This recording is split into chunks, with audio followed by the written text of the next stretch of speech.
Although I'm trying to work on the penguin ornaments, and I have all my stuff, but I'm missing some sewing thread. Hi Lana! Guys, let me know if you can hear and see. Sorry. I'll be right back.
Fine, fine, yay!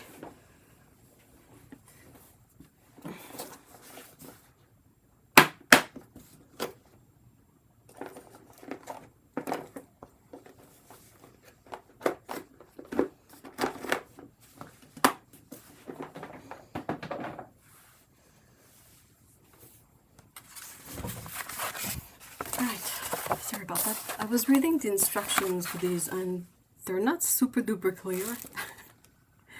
So I don't know how this will go.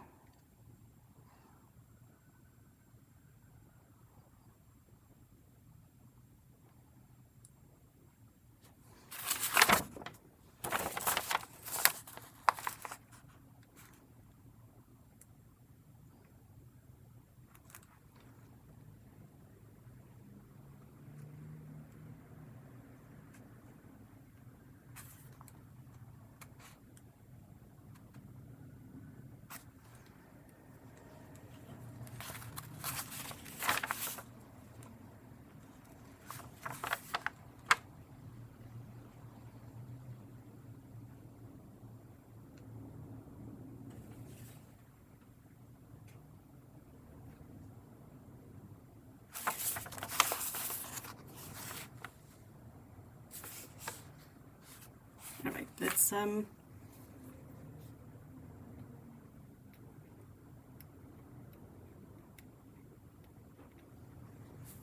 see about that. So I think I need to cut the pieces 1 through 27. So what I already did with this is I went and picked apart the little penguins that I had already done because yeah, they were not that great.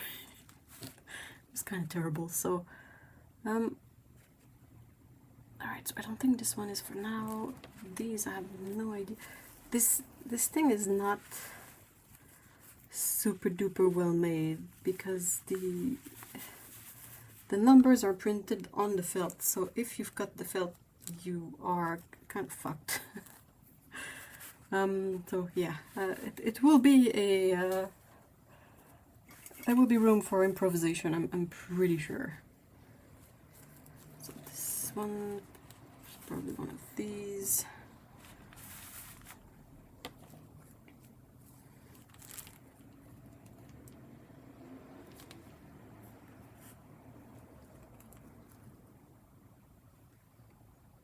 So I think I only got this one possibly that I need for now. Just trying to sort stuff out. Ugh. It is complicated. That thing is old. Perhaps it would be done differently now, but I must have had this for at least 30 years. I don't think I spoke really good English when I got it, so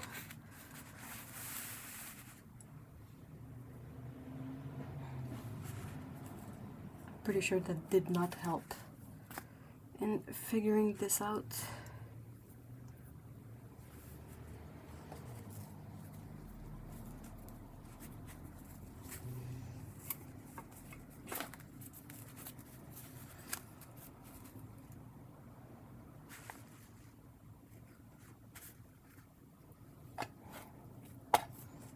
It's like the world's worst puzzle.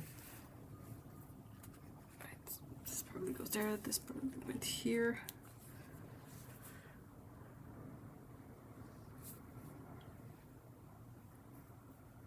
I went on a bit of crap. Ooh, what did you find? This one is probably the one that goes there. This one here. And this one must have been here. And then this bit. And then the last little foot thing. Hey, we did it! Hey, Paulo! Yeah, it's printed on the front. I meant to cut inside of the line to make the ornaments. Of course, when I was a kid and didn't speak English well, I think I did my best, but I cut everything just outside of the line, so maybe I'll keep that up and just try to hide, like, I can't exactly flip them.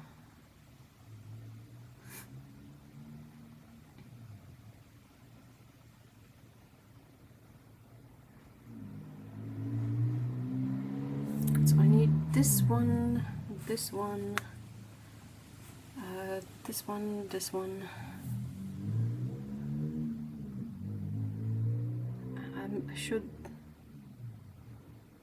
I need flappers? Flappers?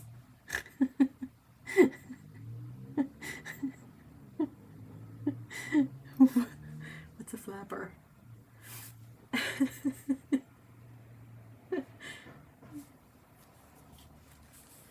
Right,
so what have you guys been up to this week?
those ornaments turned out to be so pretty.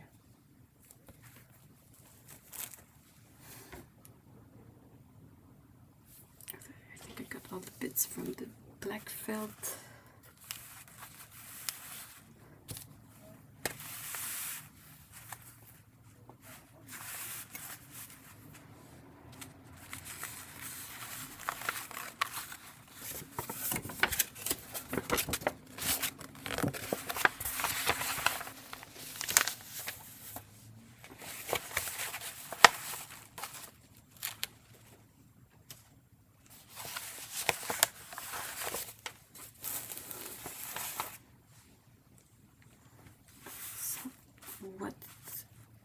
What's here?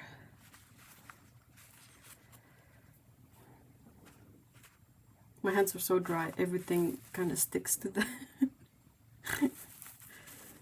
It's great, it's great.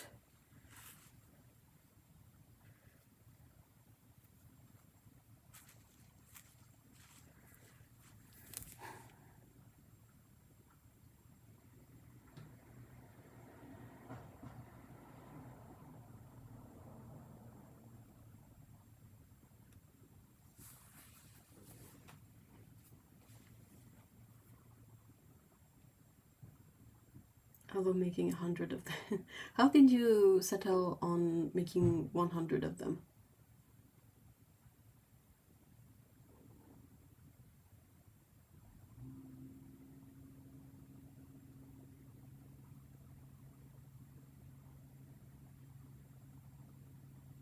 That's really cool. I'm really loving the handmade ornaments.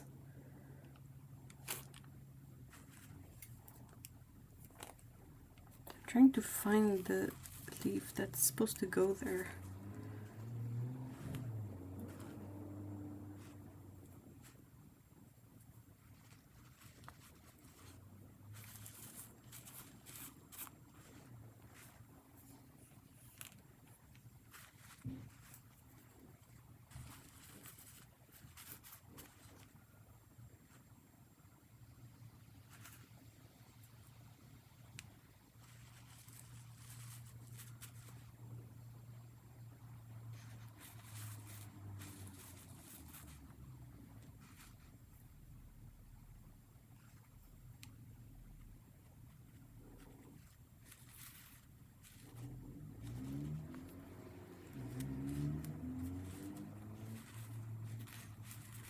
Riveting content, I know.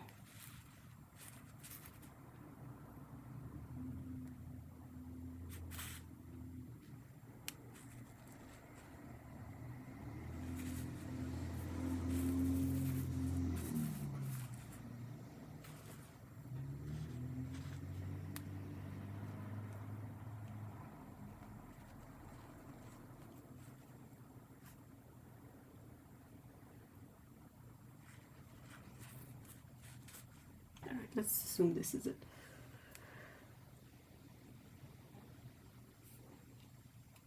$100 seems about right for covering my Christmas tree. I did 100 for the crochet snowflakes, and it was just about enough. Wow. How big is your Christmas tree? Also, looking at the Christmas ornament prices these days, I don't think I can afford to buy sets. Oh yeah.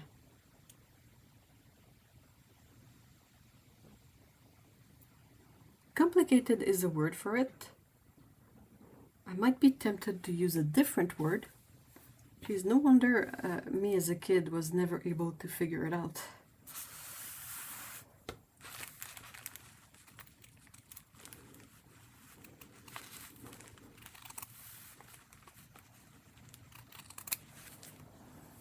It was a gift from an aunt that has passed. Oh wait, so it's gotta be like 32, 33 years old.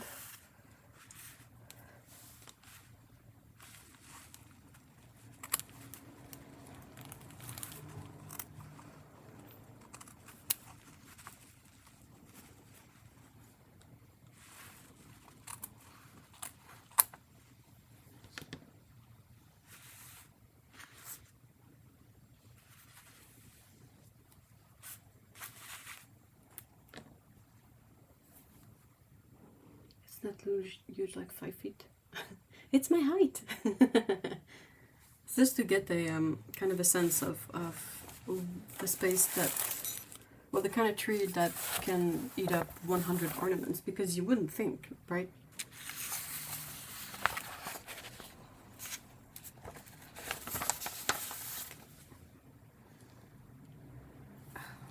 Fudge.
For feet. Oh, I like to cover the 3. Oh my god, I saw a Christmas tree ornament that was £70. It was a really... Okay, wait, what? A bat for Christmas? Who's got their holidays mixed up? I thought bats were, like, Halloween-y.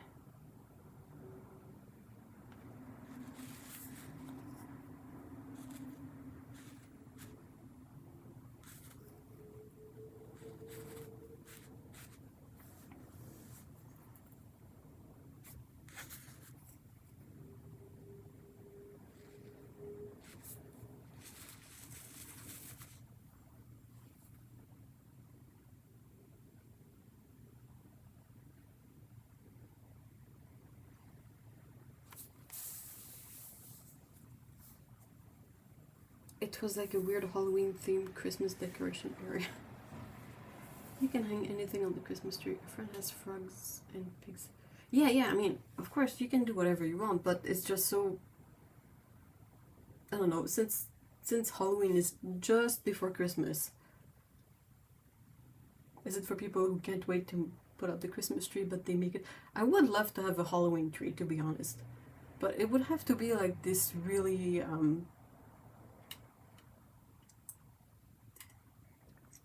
crooked, barren tree with, you know, kind of weird branches. No, they were like Baba Yagas. Ooh, but Baba Yaga, that's a cool ornament. Alright.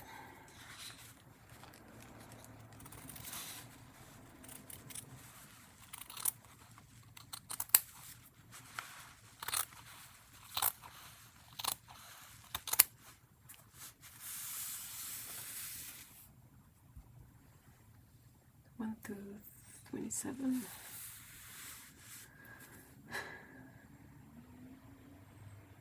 They could have tried a bit better to group stuff up.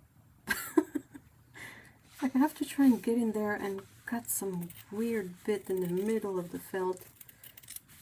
Seriously, guys. Also, one thing that I saw that bothers me is that they claim the set comes with all the sequins. And I know for sure that's something I noticed when I was a kid too. But I'm not gonna have enough red sequins for everything. And if I have enough red sequins for everything, I'm gonna be impressed. Also, I think I put them away, but it came with pom-poms. Because it's gonna be hard to show, but the little penguins have hats with pom-poms, like Christmas hats. But the pom-poms are blue. On the product photo, they're white pom-poms, but they say, oh, this kit comes with everything. Here, have some blue pom-poms. And I'm like, So, I don't know. Either I buy a piece of trim with pom-poms and I cut them off, or I make teeny tiny pom-poms myself with like embroidery floss or something.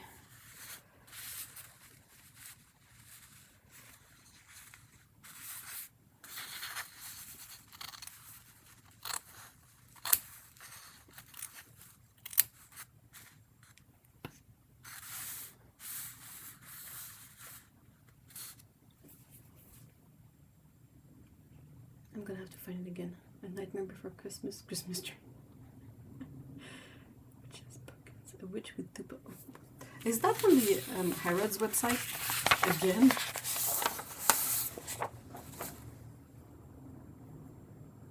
Hold on, I have to click on that.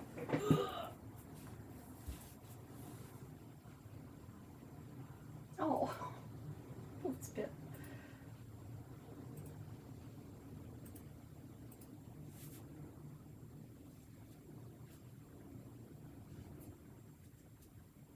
Liberty. Oof.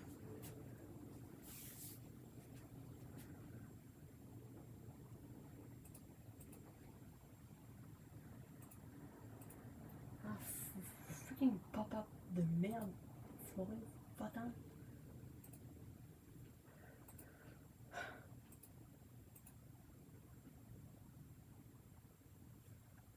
Oh, it is a glass ornament though. But yeah, it's really not Christmassy. Oh, Fanta! It's kind of a cold and gloomy and windy day, and Shiro is here trying to sleep, and Fanta just showed up. And I'm like, little fellas, guys, you need to find a cozy place to nap. What if it starts raining?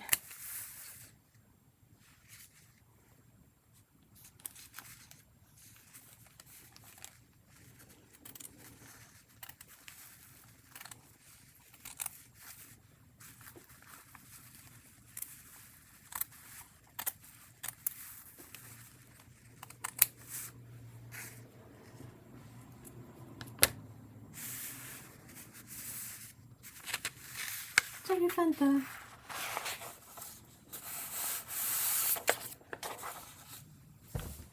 Salut. Tu viens pas trop faire chichiro, n'est-ce pas? Salut. Oh, petit bête. Ah là là.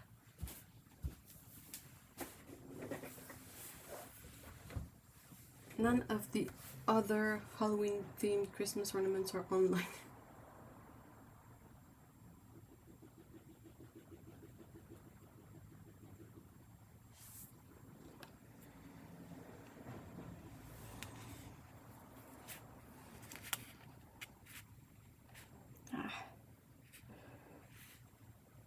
They stick to my fingers so bad. Stupid dry fingers.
Alright, I'm getting there.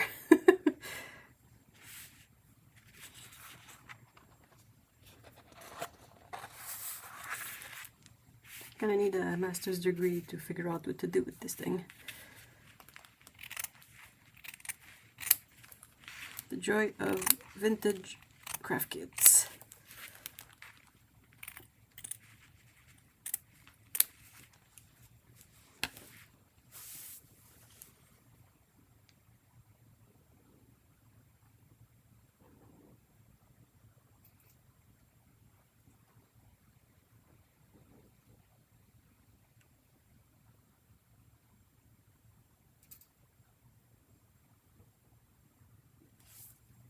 Big stretch.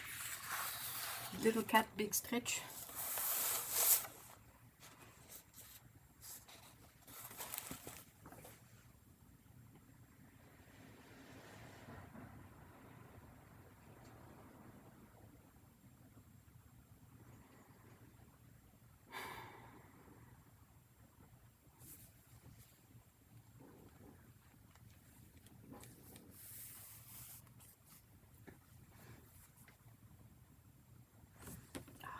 Bunkers.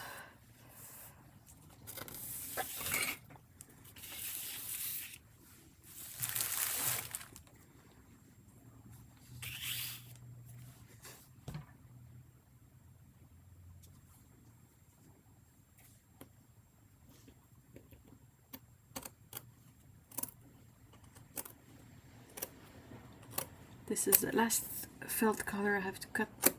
I think after that I should be able to start, you know, cutting individual pieces and assembling some things. Probably sewing on the sequins first.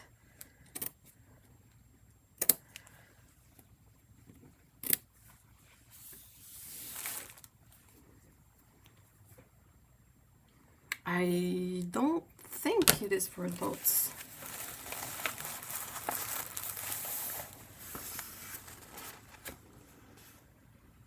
It doesn't say.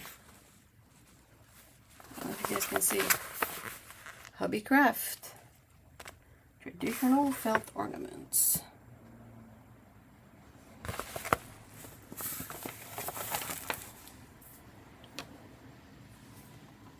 I think it's for everyone. Oh, Giro. Oh, baby. She just wants to nap. I'm like, you can go home if you want to nap. Why are you still here, little baby cat?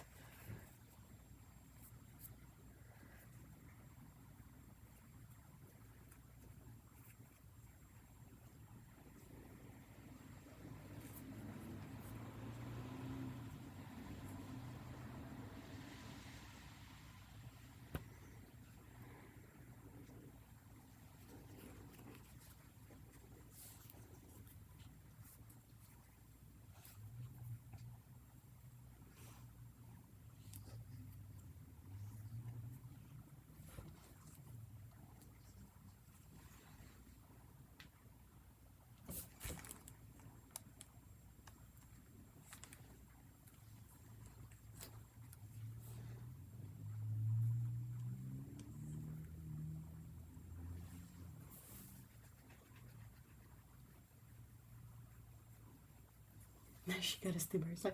Yes, but it's terrible outside. And she's like sitting in the window looking at me falling asleep. I would so let her in if I could. Baby. Teeny tiny kitten. It's Shiro. Banano.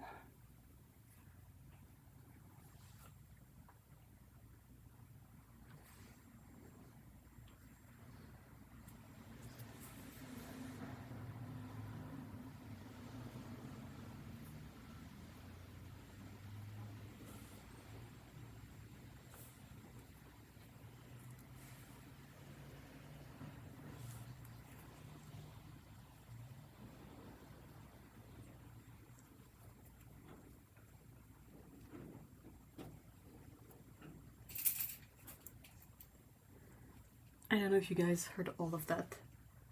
Hey, Chirou. Hey, Minet. Why? Hey, baby.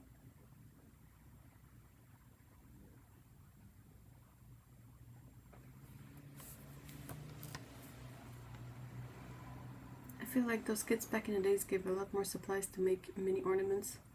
Well, they give supplies for like 2. Yeah, and I doubt that now the kits are as complex as this one. This is a very complex kit. You have to sew sequins, you have to like figure out what pieces. The instructions are not that helpful.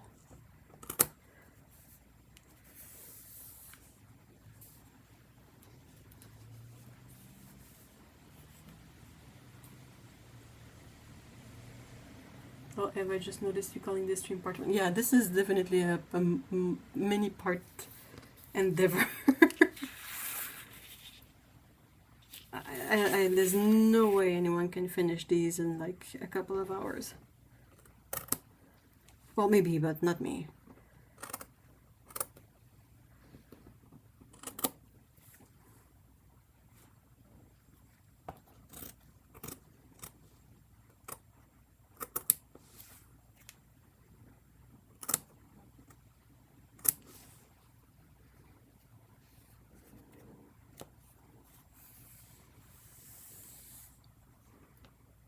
I think it would take an evening just to cut out all those pieces.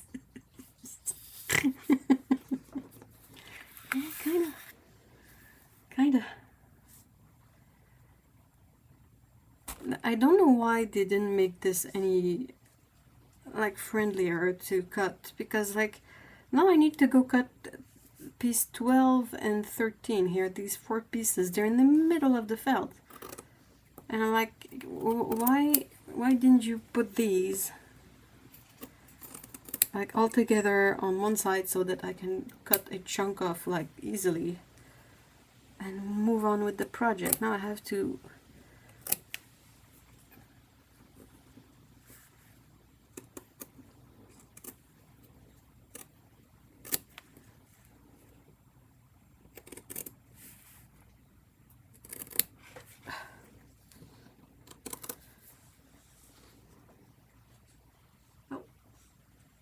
Baby Kitty's gone.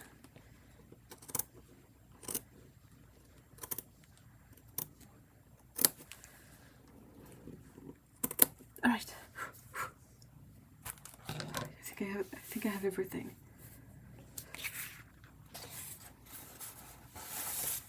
All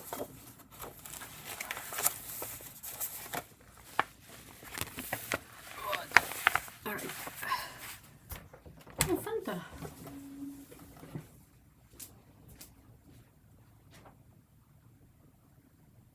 On est parti? Ouais.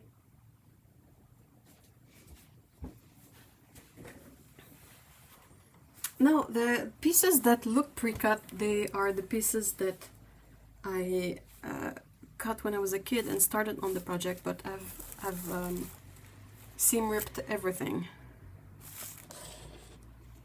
because it was not very well sewn together. And as I was saying in the beginning, I don't think I spoke really good or could read or understand English really well when I started on this project, so there's a couple of instructions that I missed out on, like, well, they say to iron the felt. Yeah, I'm gonna do that. It says carefully cut out appliques just inside outer guidelines, only as they are needed. Yeah. But yeah, as a kid, I kept the lines inside. So when you try to assemble the pieces, everything has a weird outline. So not ideal, really. Now I need to locate. I need to attach sequins. Applique 12. So these two. That's it.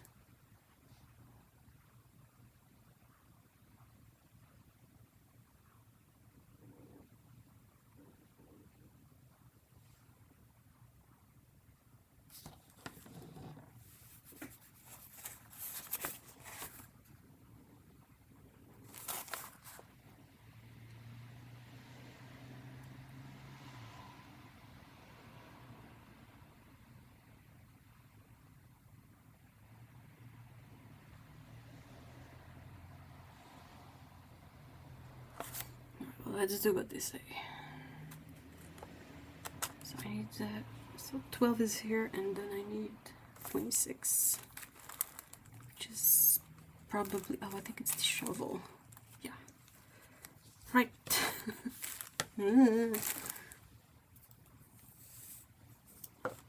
Got the thread.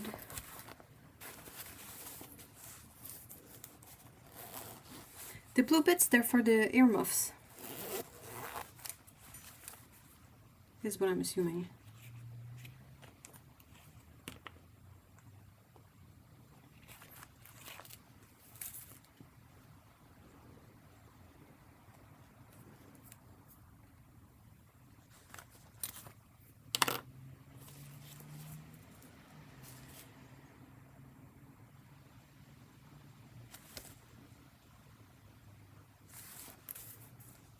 That's all I need for this.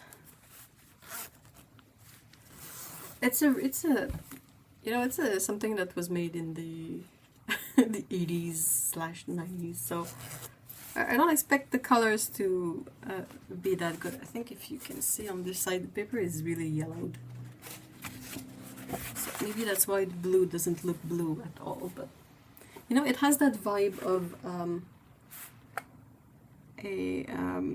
an older recipe book, you know, where all the food colors are wrong and nothing looks delicious, everything looks gross.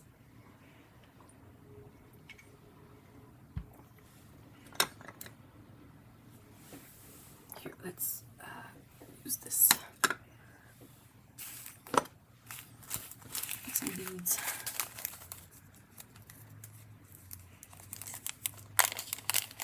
I love that their toenails are all sparkly. Yeah, they have sparkles on the toe flippers. Fancy boots. I prefer to assume it's like their flippers.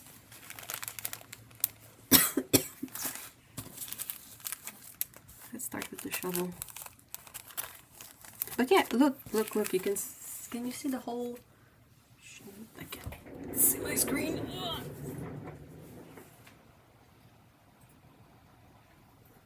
You can't really see. Try to show it, but just as I show it, look at how many red sequins are on everything. Okay, so you have like some for the holly berries, the hat berry again, hat and berry, the wreath, hat and berry. So that's a substantial amount of red sequins, right? Now look at the bag of red sequins. Comparison, look at the bag of gold sequins. I think they like flip those two around.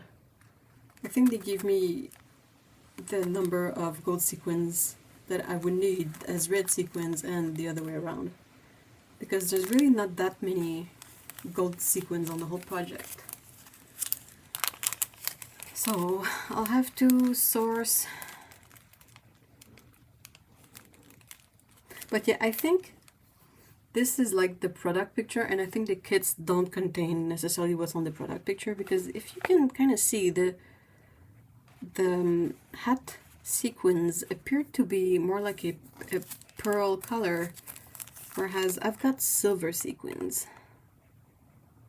Well, it's not too bad, but I think the like pearl sequins would look better on the white felt than the silver ones. I don't know what you guys think. Did you drop a bunch of the reds one when you did? I mean, I don't think so, but that was like over 30 years ago, so who knows? Maybe I did. Yeah, I mentioned the blue pom-poms. Look this up. I have 5 blue pom-poms for 6 penguins.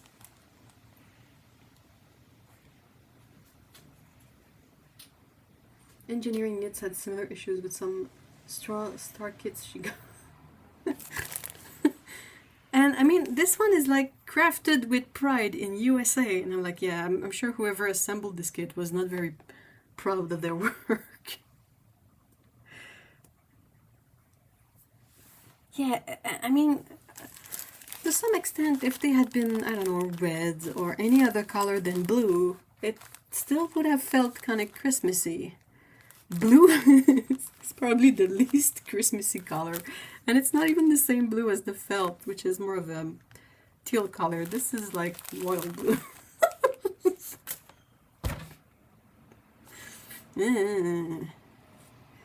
Go figure, am I right? So I'm using this beautiful thread that Otto sent me, because they said to use sewing thread to attach the sequins.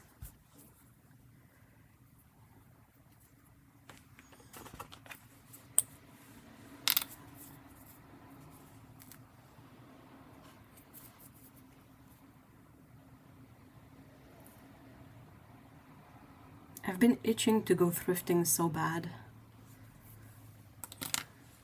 And it's in these moments that I kind of miss the house where I grew up, because everything was within a reasonable walking distance, you know. The mall, because I'm a 90s kid, the mall kid. The mall was like a 10-minute walk away. And it used to be a big mall because that was in the 90s, so like pre-everything. And then there was, eventually there came a good thrift shop, like really not far, and I used to be able to score so many good deals there. Of course now the nature of thrifting has changed quite a lot because of shops like Shein and all that you know, fast fashion garbage, but back then you could still find like amazing vintage clothing.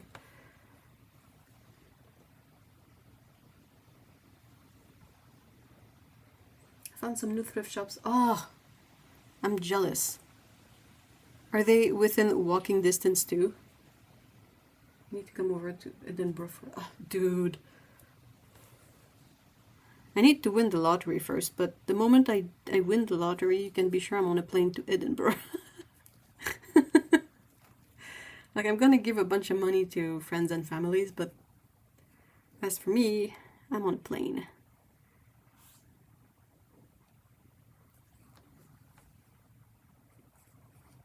I have the old cities. You know what that made me nostalgic for? It made me nostalgic for Saint-Malo, which is not as you know, full of awesome things as Edinburgh seems to be, but what Saint-Malo has as an advantage is that it's well, they speak French there, so it's a bit easier. But it is like, it takes 15 minutes to walk from one end. I'm talking about the part of the city that's within stone walls. But yeah, you can walk from one end of this small area to the other end in like 15 minutes. It's beautiful. It was messed up during World War II, but they rebuilt most of it to look, you know, as it was before. And like, I remember when I visited it, getting up and then going to the bakery and getting just a fresh bread and just eating bread for breakfast, just like me walking around with my bread, taking chunks out of it. It was quite an experience. If I win the lottery, I will buy you a flight to Edinburgh. Oh, thank you.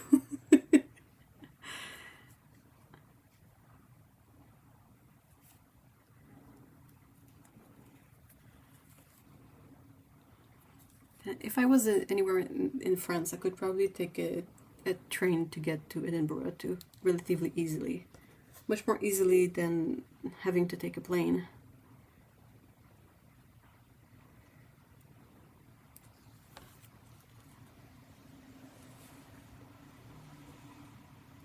Some bread is just so good. Yeah, oh my gosh. And it's Saint-Malo, so it's in Bretagne, and they have Queen Yaman and all sorts of fancy Breton patisserie, like pastries.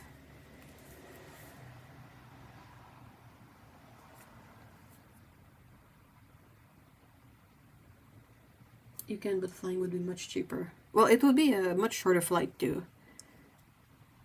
You know, going from Saint-Malo to Edinburgh. That's what, a couple of hours, maybe? I don't know.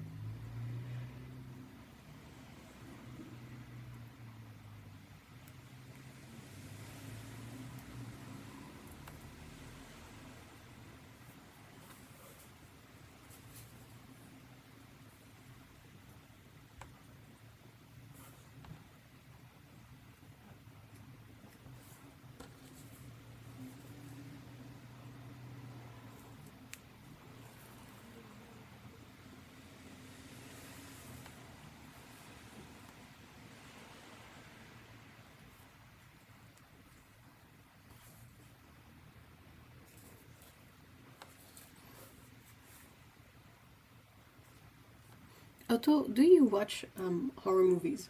And or Lana, do you guys watch horror movies?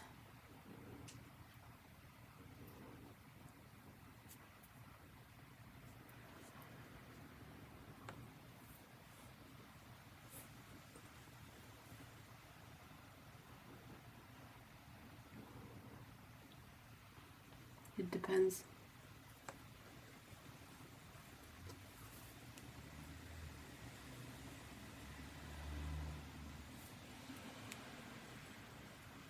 Rarely. I watch a lot of movie recap videos of horror movies. Okay. I'm just wondering because I started watching the old Omen movies. Started with the first one from 76. It has one of my favorite actors in it, like Gregory Peck. I really like Gregory Peck, but I had never seen The Omen because my ability to watch horror movies is really recent. And I really enjoyed it, and I'm realizing that I really enjoy watching older horror movies back when all the effects were practical, because some of them are actually so terrible that it's really funny. Like, not terrible in a way that they didn't do the best they could, like they did the best they could, but back then if you had someone being hit by a car, you just threw a mannequin at a car and that was it, you know, and you can kind of tell that it's a mannequin. It makes it so funny, and I'm having a blast. So I finished The Omen, and I'm watching Damien Omen 2, the follow-up, and I can really enjoy it. Yeah, I like the old horror movies. I don't have any streaming service that has The Exorcist, but that's one that I want to watch as well.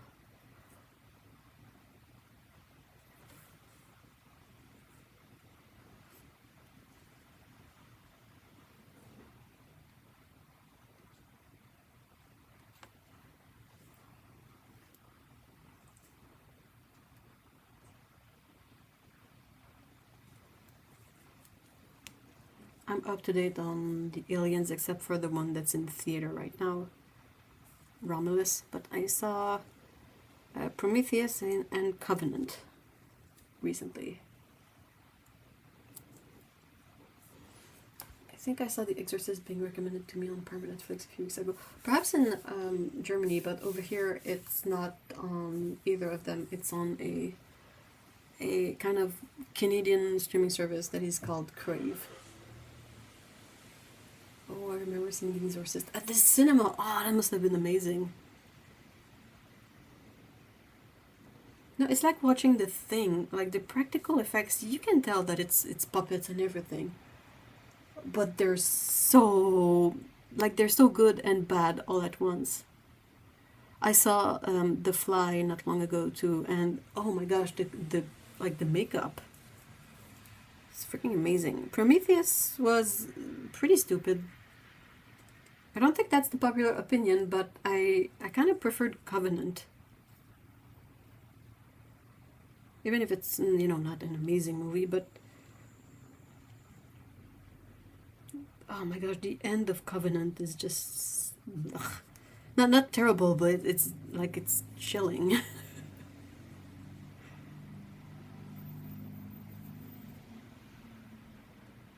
I was watching a review in French of Covenant, and the guy was complaining that it was a bit like not, kind of not intellectual enough, and I was like, bruh, dude, you might be. Are we talking about the same kind of movies here? Like, did the Alien movies? What? How did I manage? Okay, you guys, when you hand sew stuff, do you always end up making knots and stuff that you have no idea how you managed it? Like, how did I even manage to put a knot in that thread?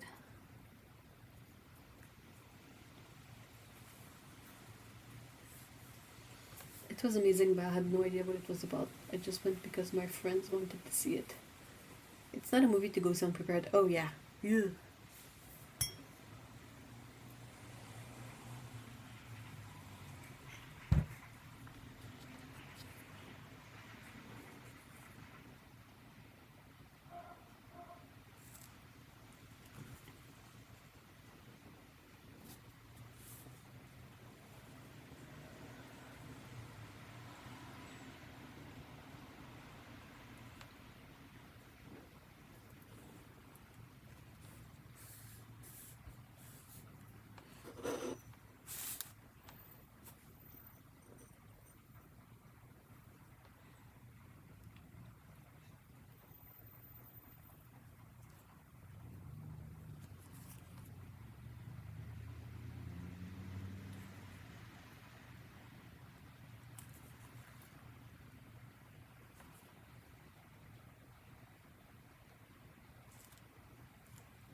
Okay, back with tea. Hey, welcome back. What kind of tea did you get?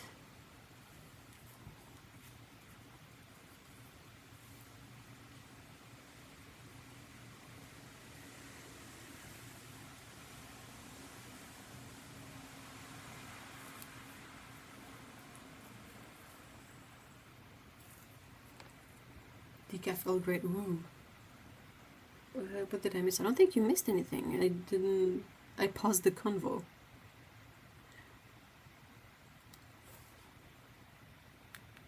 Since there's only you and Lana actively chatting. I'm having a Earl Grey creme, like the vanilla Earl Grey, with caffeine because it's not that late for me. And I could definitely use the boost.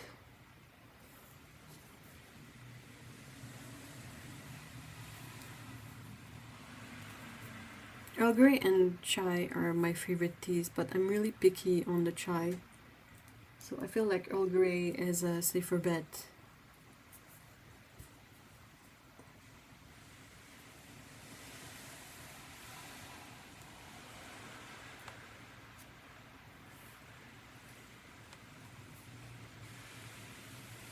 I think these ornaments would look possibly better if they had real glass beads or perhaps Miyuki beads, because I think these are translucent plastic beads and they're kind of dull.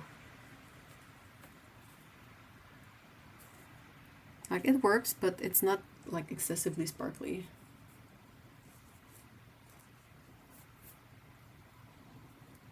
I really must learn to make real chai, like from spices. Yeah, it's amazing. It's a lot of work though.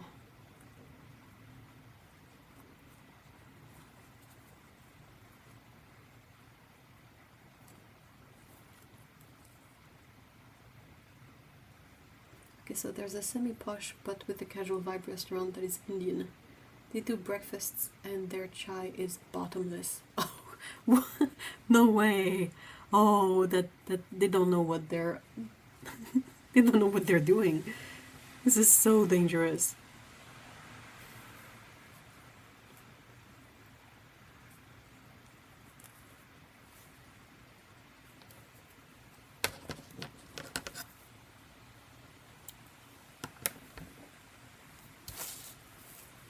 So that's one piece they told me to do. Then what's the other one? Applique 12. This one. The little scarf.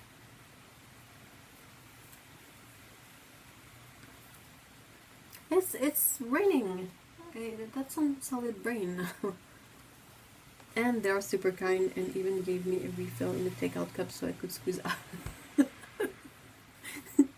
Did you have to go to the bathroom the moment you came home? Because I would have had to.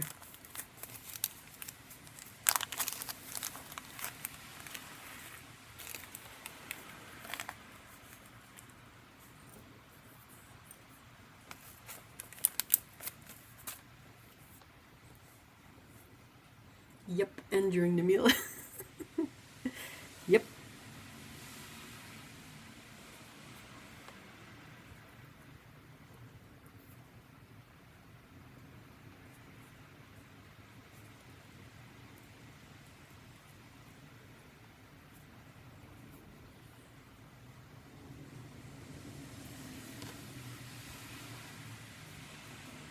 I drank a lot of chai. We will go. There's so many. At least I think with Indian food, you can really easily have dairy. They like their paneer, but you can also easily have vegan options. I'm not big on Indian food per se, but that's mostly when it comes to making it myself.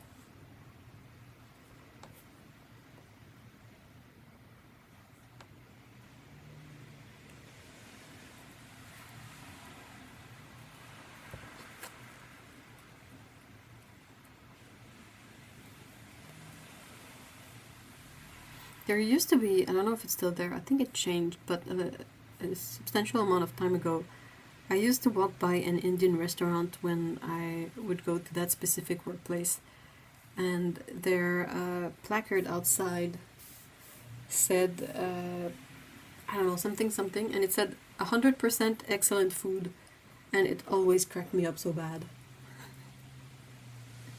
100% excellent food. Okay. Sure.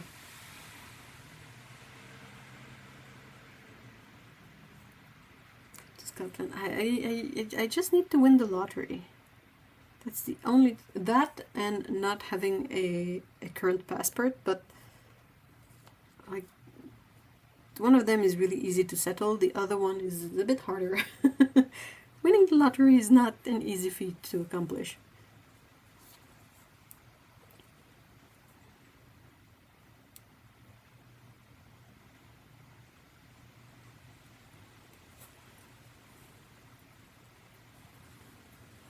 I have not even a complaint or a vent or a rant, but I recently got a couple of sponsored videos from Temu, and it kind of cracks me up because I think a lot of people are not big fans, but so far Temu is the only company that's willing to pay me for my videos.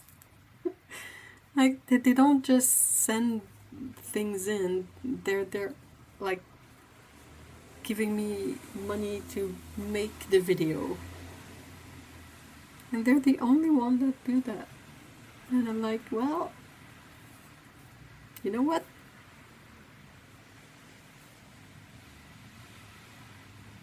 of course I'm gonna do the best I can to find items to, not things that I know I'm gonna have a laugh about it and then throw them away. I'm gonna try to find the things that you can find in shops for 10 times the price that they are on Temu. The same thing, but without the middleman. But yeah, some people were like, oh, Temu, and I'm like, yeah, but they, you know, they pay me. They're the only ones so far that have paid me. And there's, you know, there's substantial work that goes in making videos. So the companies who just send in supplies to review, they get a really good deal out of it. And sponsors that will pay are 1 in a million. Yeah, this is not the kind of videos that attracts a lot of eyes, you know.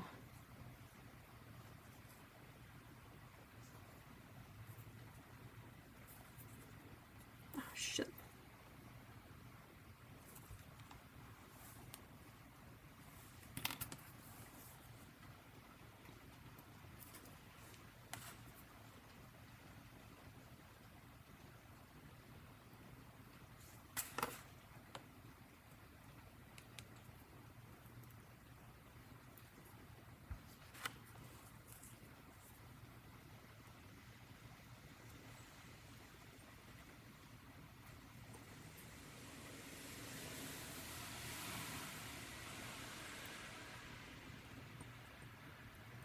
Like, it doesn't attract sponsors, and it doesn't really attract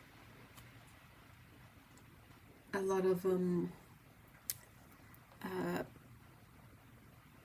like support from platforms like Patreon and whatnot, which is okay. That's not a complaint. It's just an observation.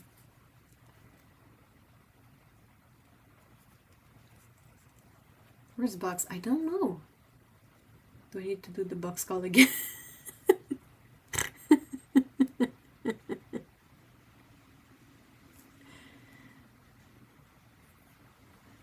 No. The thread gets stuck in my dry skin, and then it unravels. I'm like, no, don't do that. It is super hard to earn money. Yeah, definitely. Lana went to get tea as well. Perhaps she's not back yet.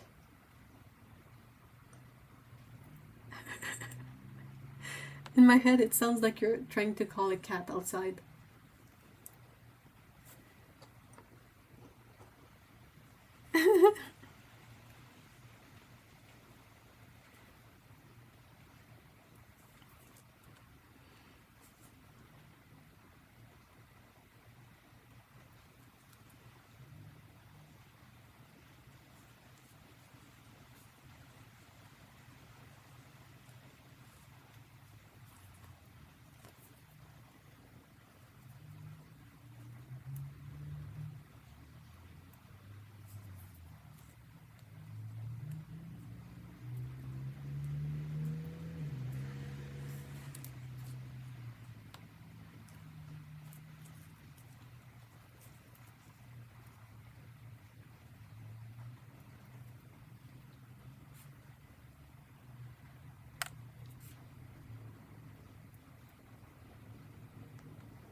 Fucking hell.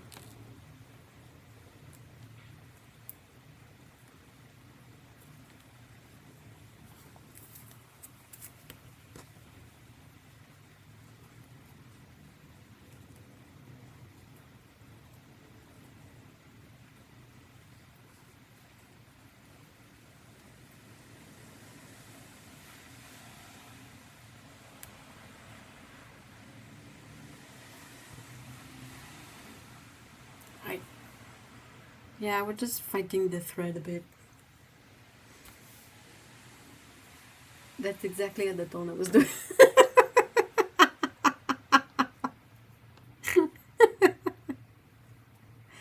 Kitty, kitty, kitty, kitty, kitty, kitty, kitty.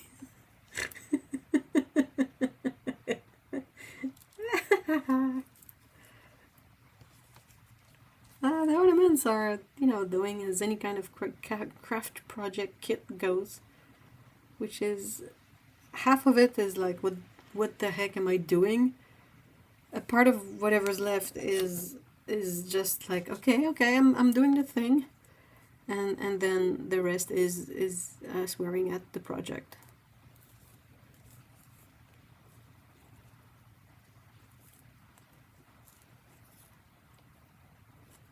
I think that's a fair assessment.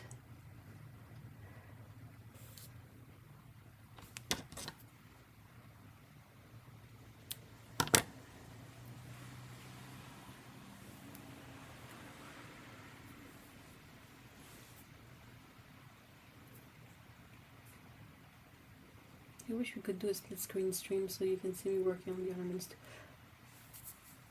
Yeah, maybe we could do it through Discord. If you really want to do it.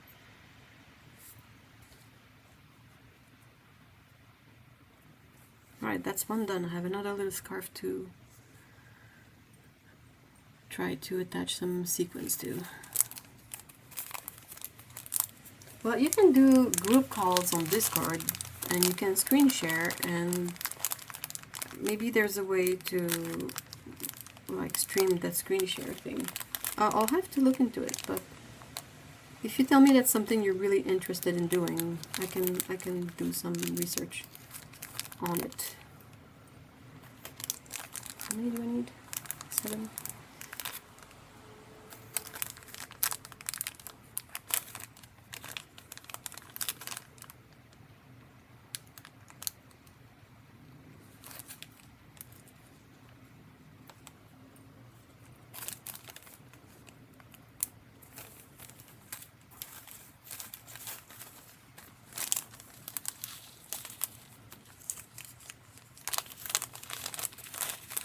Please let me know if it's possible. I think it would be fun.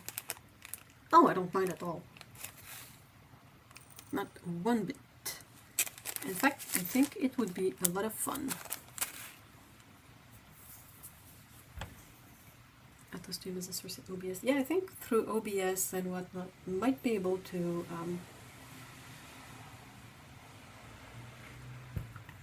MacGyver something together. Oh, my tea is cold. Not that it's like it's fine. It's not super cold here, and it's not super warm either. But oh, I wanna rant about something, if you guys will let me.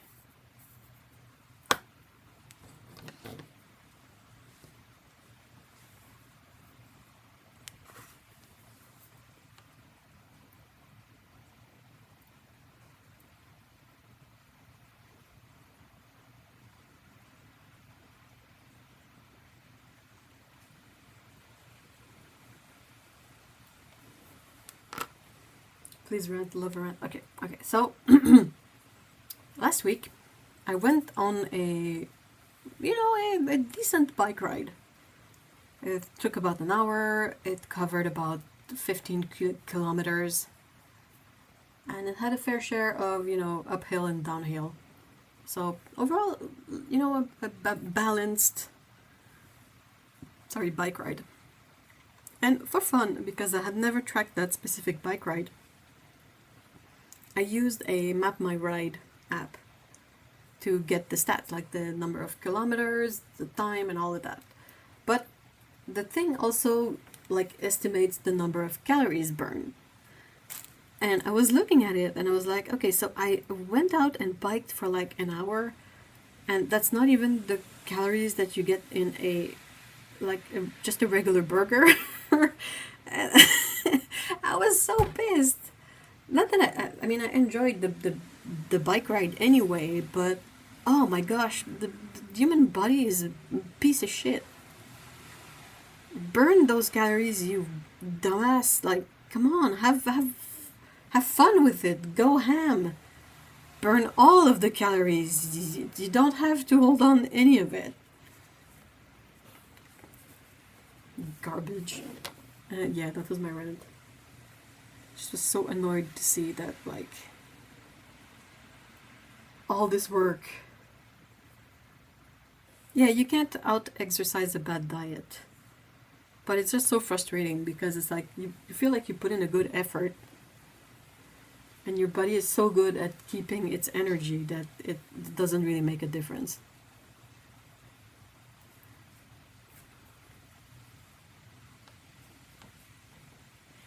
In fact, it's you that kept telling me I needed to improve my diet. Yeah, yeah, yeah.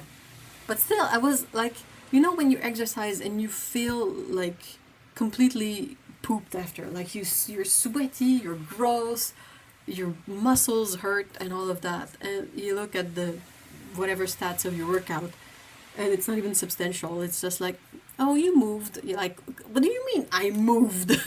I'm dying here. I'm like a puddle of sweat and pain on the floor, and you're like, that was okay. Ah. Yeah, that's my rant.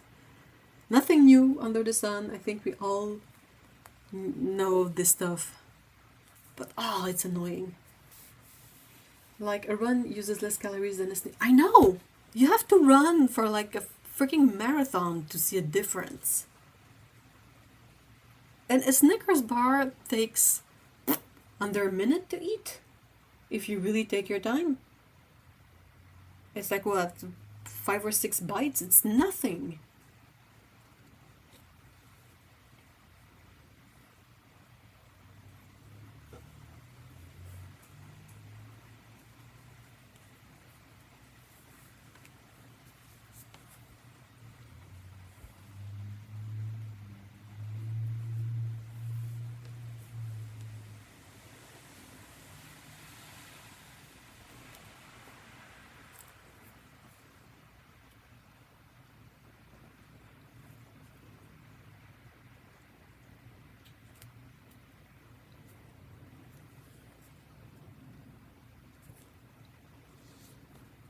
Oh, I made an amazing high protein dessert meal. Oh, what is it? What is it? Please share.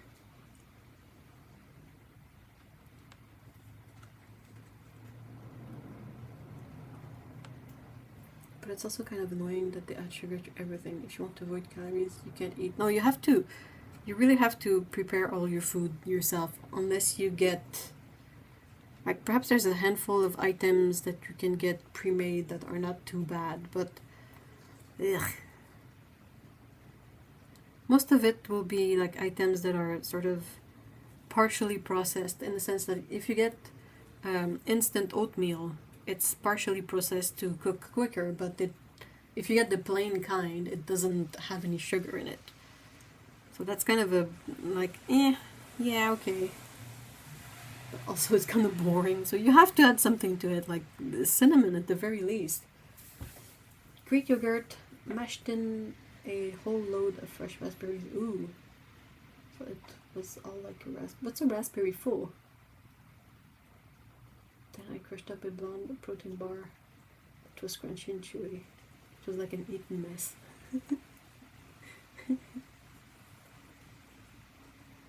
45 grams. Wow, that's a lot. Dang.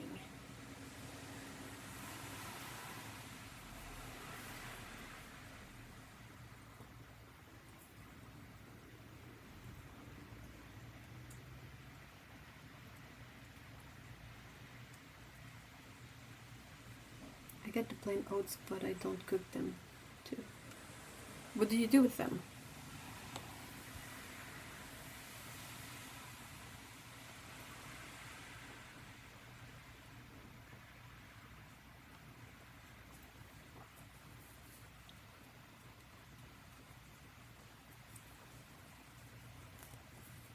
And I struggled to eat all of it, very filling. Ooh, sounds really, really yummy.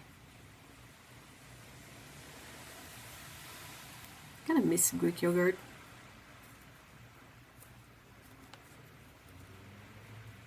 It's like, what if cottage cheese was not gross?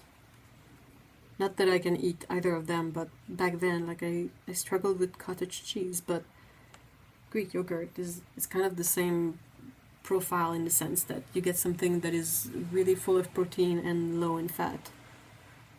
But Greek yogurt is not gross.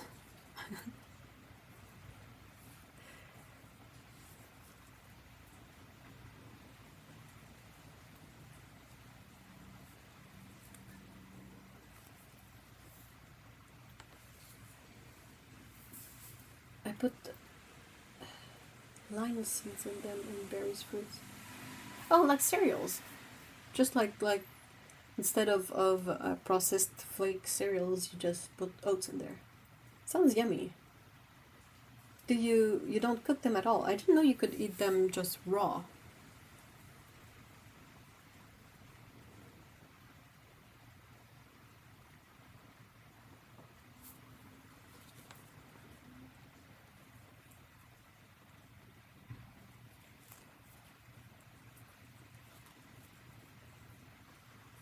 I think maybe German, like muesli. Oh yeah. And you have control over like not including any pesky ingredients like raisins in there. Raisins! Yeah, raisins are gross. High five. I have the same issue with muesli. It always comes with raisins. And I'm like, no.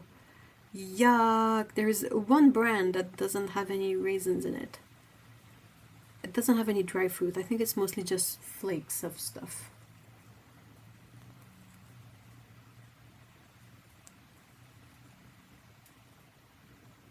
It's probably a German brand, mind you.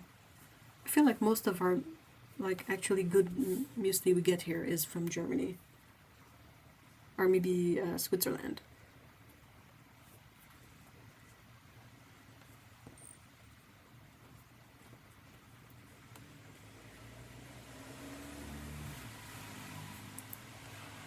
I think a bit of shredded coconut would taste good in homemade muesli.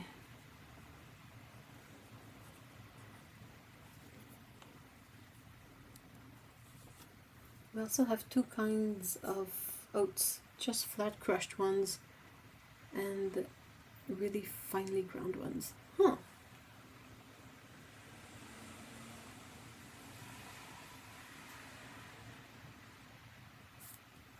Still cut.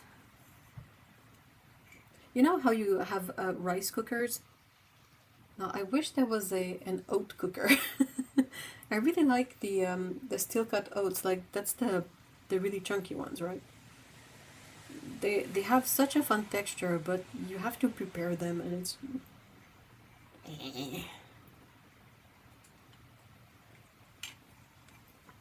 Best type of breakfast is the type that I can just grab and go. I would probably skip breakfast if I didn't have to take food with my morning medication. Just because like it's never really that far from lunch. So I feel like I would be fine to wait until lunch, and I'd be hungry at lunch enough to, you know, make up for it.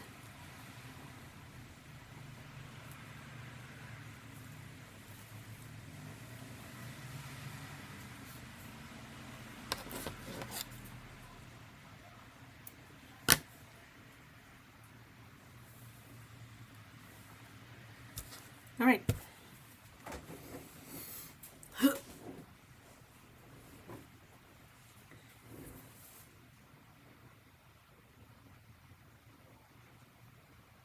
Aren't steel cut also called Scottish oats? I made them a few times and I really like them. They have such a fun texture. And also, mind you, I don't have a microwave. So any recipe that they go like, oh, put your oatmeal in the microwave for a minute, which is something that, you know, I would do. But yeah, I'm not gonna cook oatmeal on the range every morning. Are you kidding me?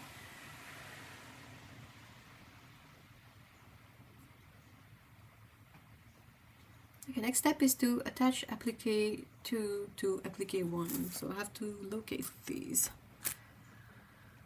Alright.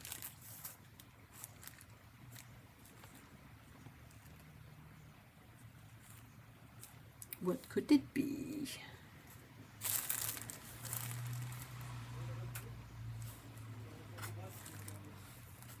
Oh, found it. It's the hat. And applique 2 has got to be the maybe that one. too. It's the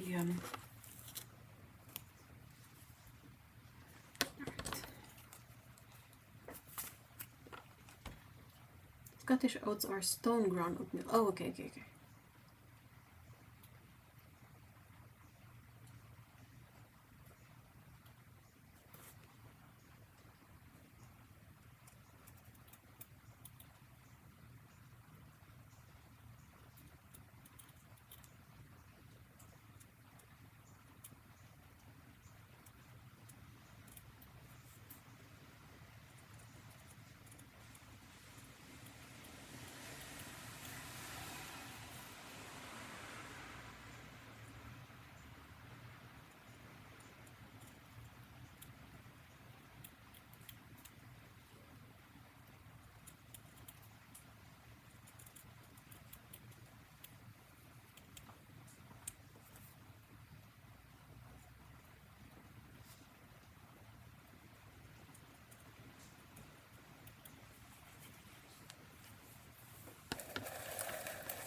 There was a study that oats can help. But yeah, I remember seeing it too.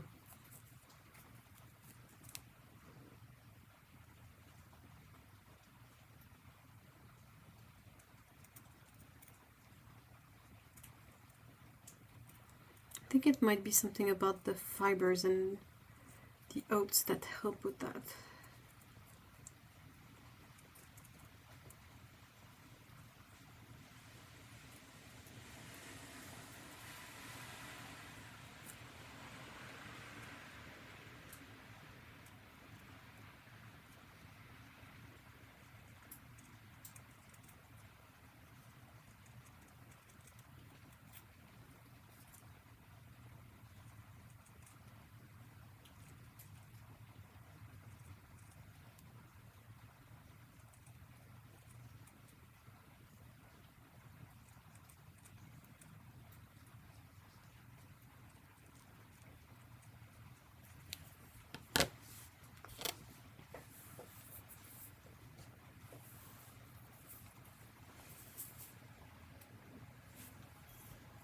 I'm trying to finish my tea before it gets to be way too cold.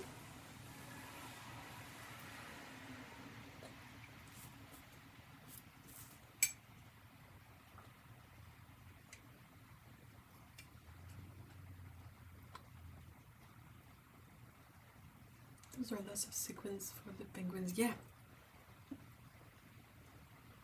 But still not enough of the red one.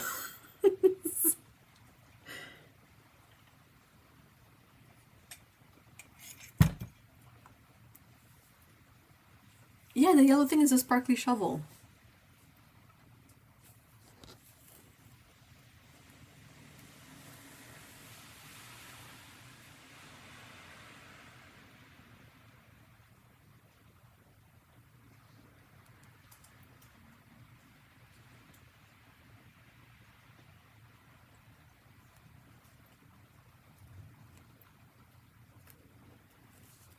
So I guess that's how this is supposed to go. Worst case scenario is gonna be wobbly a bit. That's fine. It's not like it's gonna make much of a difference if it's wobbly.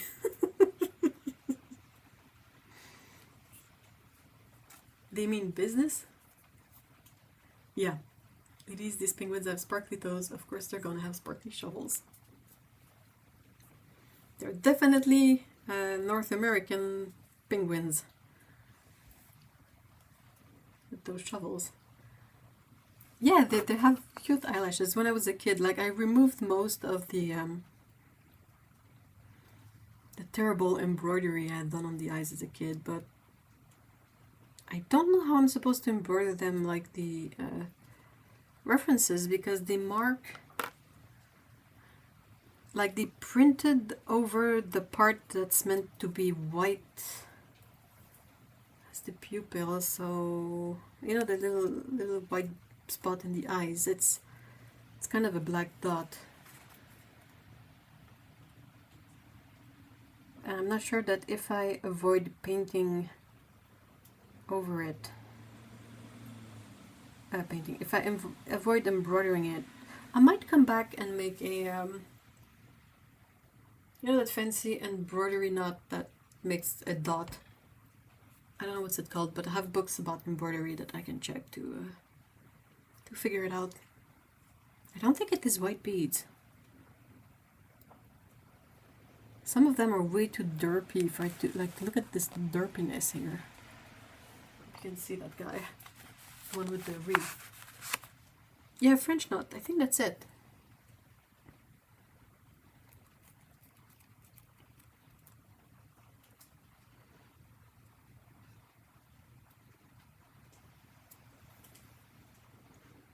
I think I could embroider the whole eye black and then come back with a bit of white thread to make a French knot.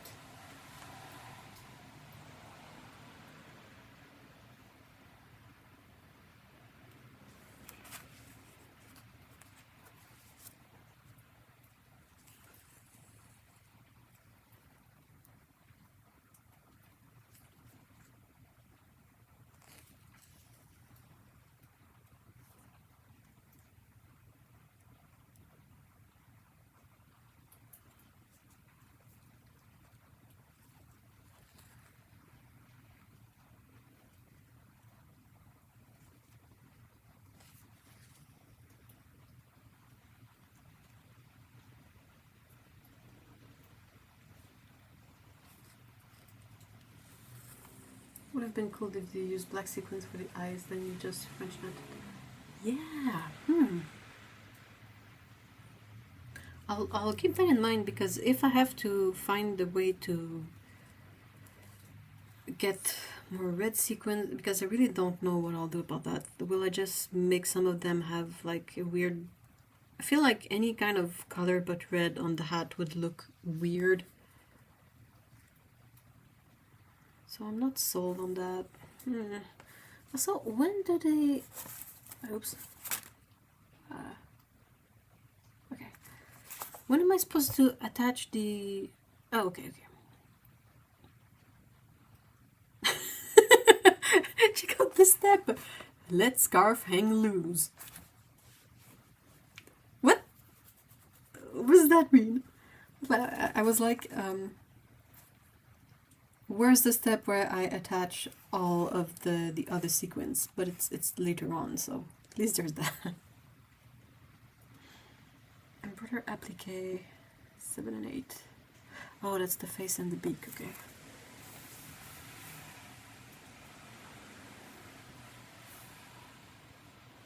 Yeah, there. I think you can get any color sequins. It's just like a piece of metallic plastic with the hole in the middle, and it's meant to catch the light and be sparkly. So you can have black sequins.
Quintessential knot that happens in any thread that is hand sewn.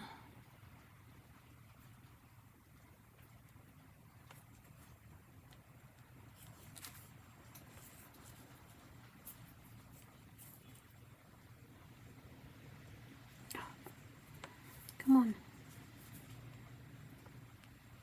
It's a piece of poop. poop, poop, poop. Perhaps I can just pull it through the filth. Oh, come on. Right. Alright, alright. I take the criticism, that's fair.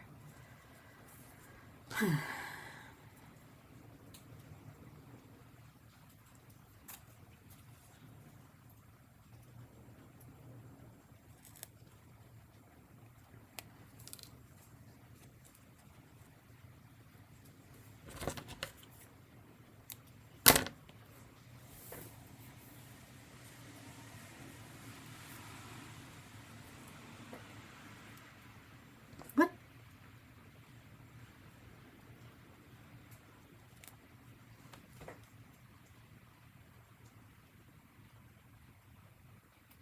So are you both still interested in the Christmas ornament exchange? Wait, what?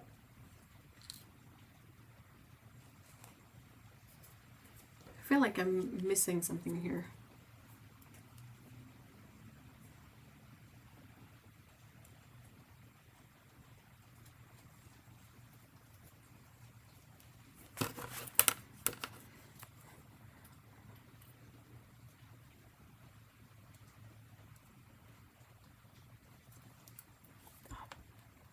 Bloody.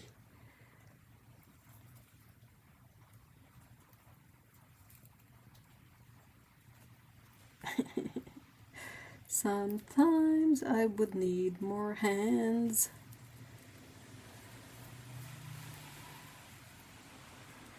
Come on, get in there.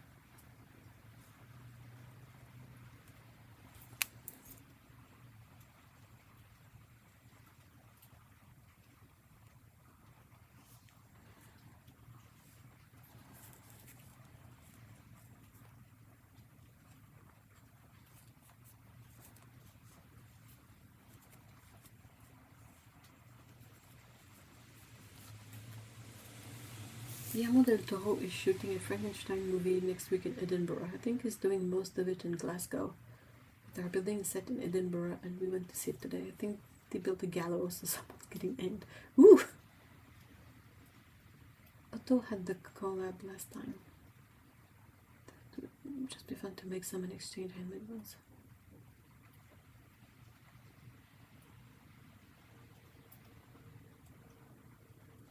I put up photos of the set on Discord. Ooh! I'll have to check that out. Oh, okay, you covered that, but you said it would be fun to exchange handmade ornaments. Yeah, I think it might be fun. Would have to see who's interested in doing it, and it would have to be done relatively quickly.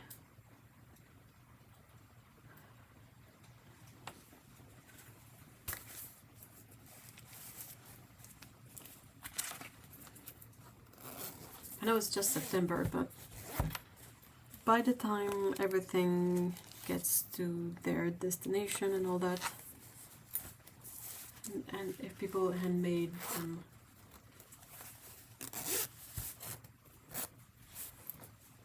I also don't want it to be like the sketchbook exchange thing that seems to be really difficult to manage over on this server.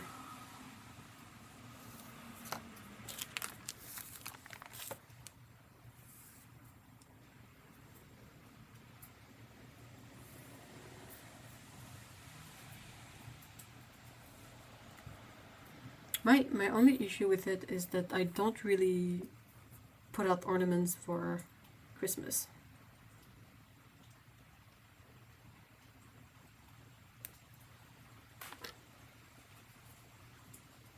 Yeah, the sketchbook exchange looks difficult, is very polite. I would have said nightmarish, but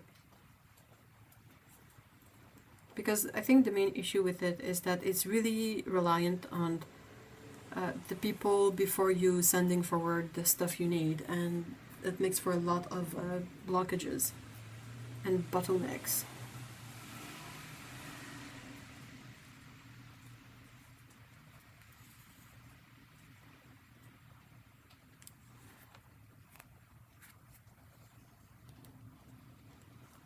So I tried putting a bit of my like a thread lubricant on the thread. This is not the fancy hand sewing thread. This is the old embroidery thread that came with the set. So it's a bit rough and it seems to be knotting a lot. So I keep a bit of soap in my sewing pouch, and I like to put the threads through it. I've tried quite a few, I don't remember, thread waxes or whatever, and I felt like some of them really didn't help. Like the ones that are beeswax, I feel like for smaller sewing thread, they just make it more sticky with itself, which is why I use soap.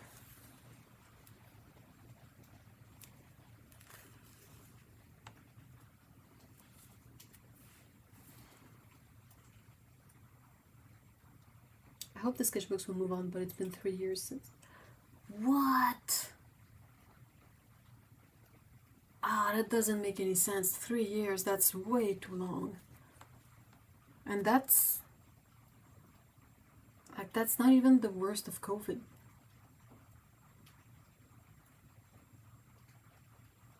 Whoa.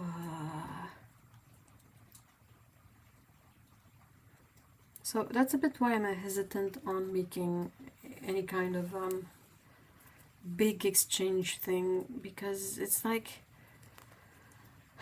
you know, it's this thing where you don't want to keep people from participating in it, but then again, if you know some people are likely to not send their item, or even if you don't know beforehand, some people, like the bigger the exchange, the more chances there is that someone will not send in their things. So it's kind of a, like, I'm good to do an exchange if it's like a handful of people I personally know, but it's tricky, it's a lot of work. This week didn't go well. I had deadlines to fulfill and didn't get to packing as much as I wanted. Oh no.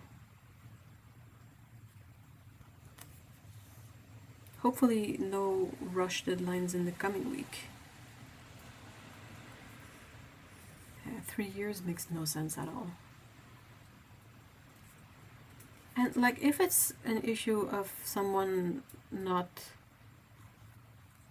having had the time in 3 years to put their art in the sketchbook, I think I would prefer they would just like move it along. Like, don't hold up the whole exchange. Like, it's fine to have life circumstances that makes it so you cannot draw in the sketchbook, but don't hold it up for everyone else, I feel is my opinion on this.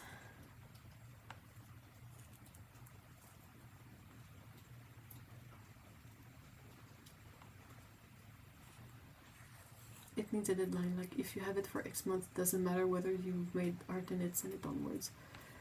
I think there is perhaps a bit of that, but you cannot really force someone to send it along. Like, if they decide that they don't.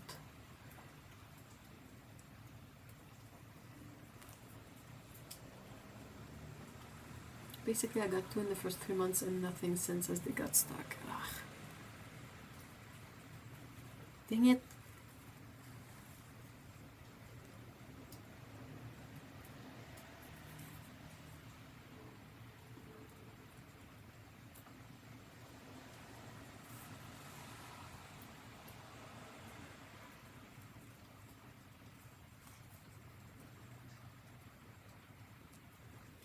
Hey, first bit done. Du, du, du.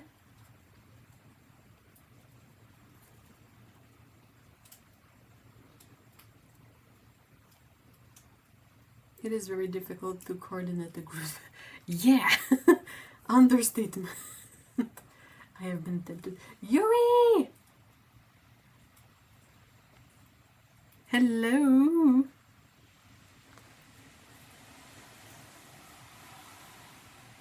bird to the stream. Welcome! I took part in a community quilt. How did that go, Otto? Has the quilt been assembled and all of that?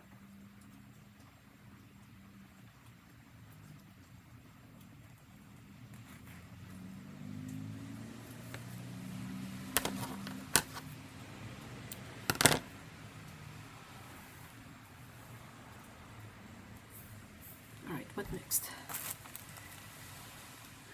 Attach applique to a with sequins only. So I know that one is the little holly leaves.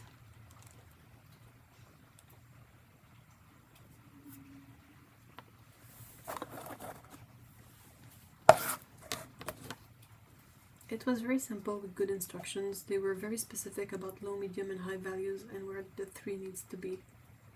Low on the top, mid on the left, dark on the right. So that's basically...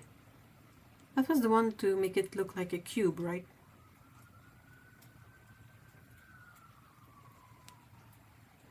I hear that Shiro has committed some crimes.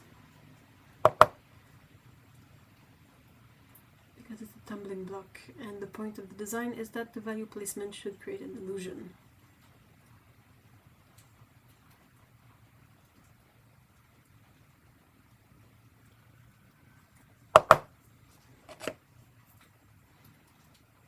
Apparently this is hard. I remember the fiasco.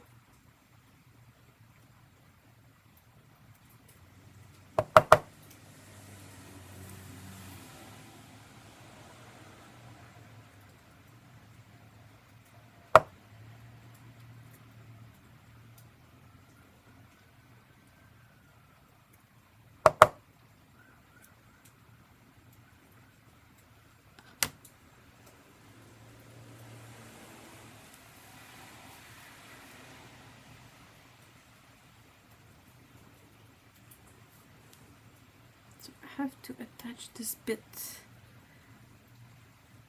using just the sequins on it.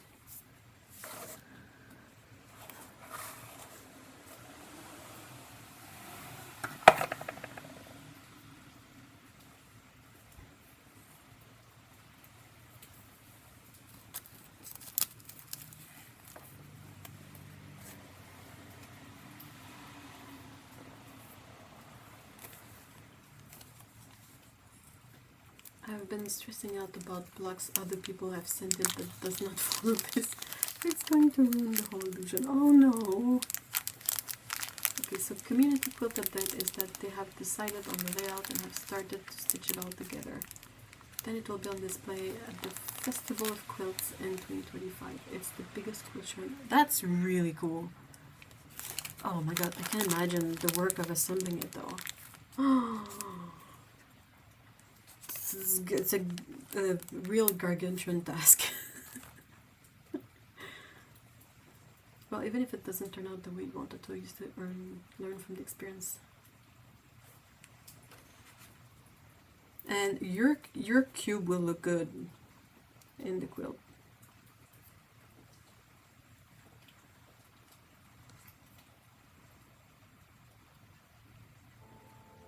Oh.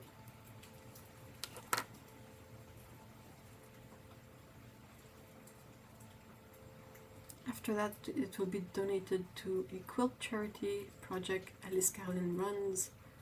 I believe it goes to refugee families as part of help. Aw, dang, that's one heck of a heirloom.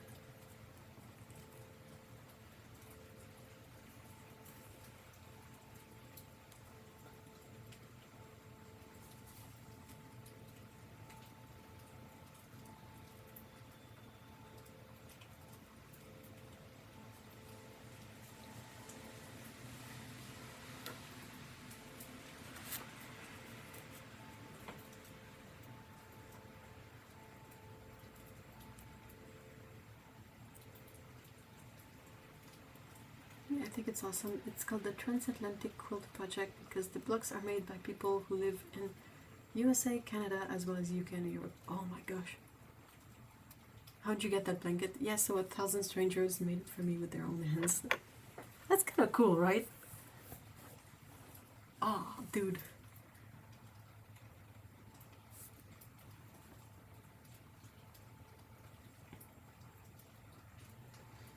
My favorite charities to contribute to are cat shelters. Obviously, no one was surprised ever.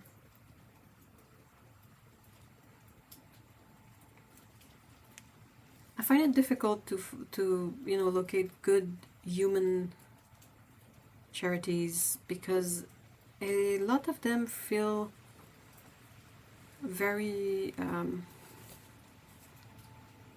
perhaps commercial. Wow, how did that happen?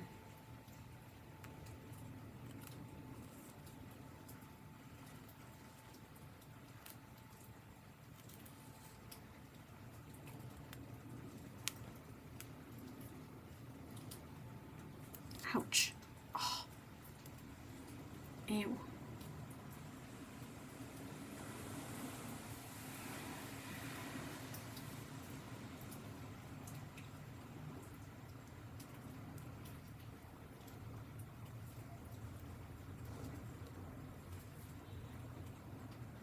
Yeah, I just poked my finger lightly, but those are the clever black super sharp needles. So you don't really need to poke yourself hard to feel it.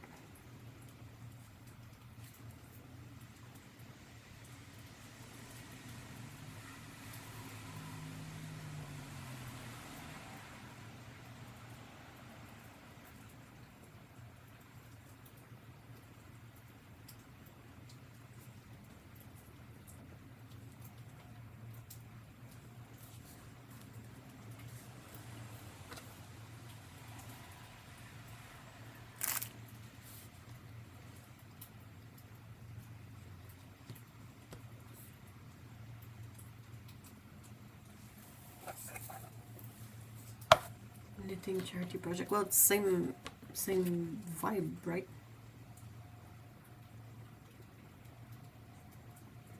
I know Otto made crochet blankets for a charity as well.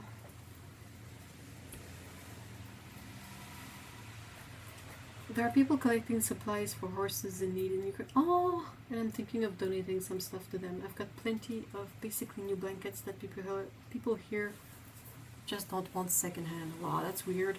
But yeah, that's an excellent idea. Like the human situation is bad enough in Ukraine, but the pets too.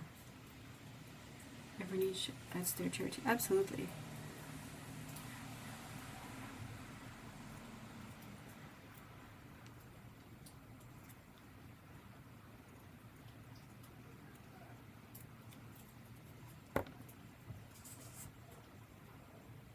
I think no one thinks of the animals in war. So it's good that someone does. I agree.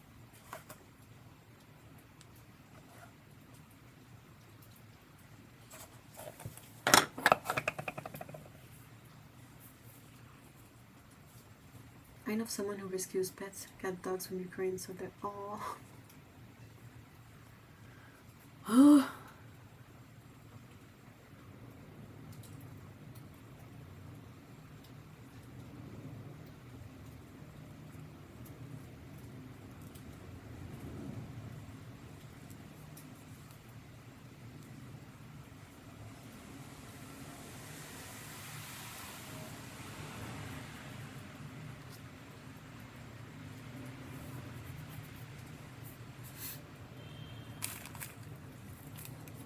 Welcome back, Otto.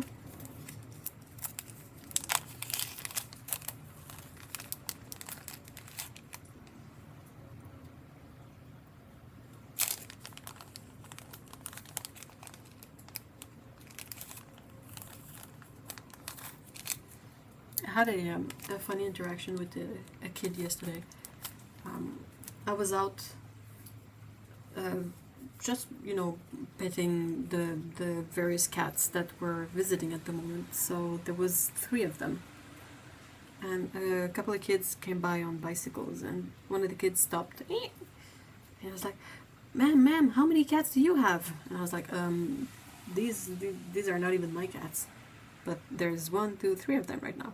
He was like, can I pet them? And I was like, well, just be careful, okay? Because, you know, like, pets, they get to decide. And the kid was really good with them. And it was kind of funny because he seemed like a really high energy kid, but at the same time he was really like one of the cats is super friendly with everyone and came by and was like, yay, pets. And the other 2 were like, eh. And he was like, he said hi to the other 2. It was like, hi, cats. But then he left. And I was like, oh, awesome.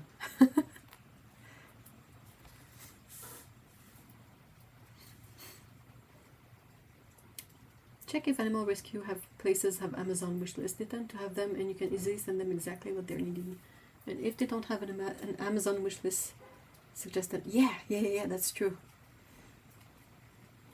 Millions of cats. So I have this idea: when I win the lottery, I buy a piece of land in Scotland, build 2 houses, not too close, but also not too far. Move Evan, Mr. E into 1 house. Wait, we need 3 houses. Because we need 1 for all the cats, right? Then we just heard every cat we see to the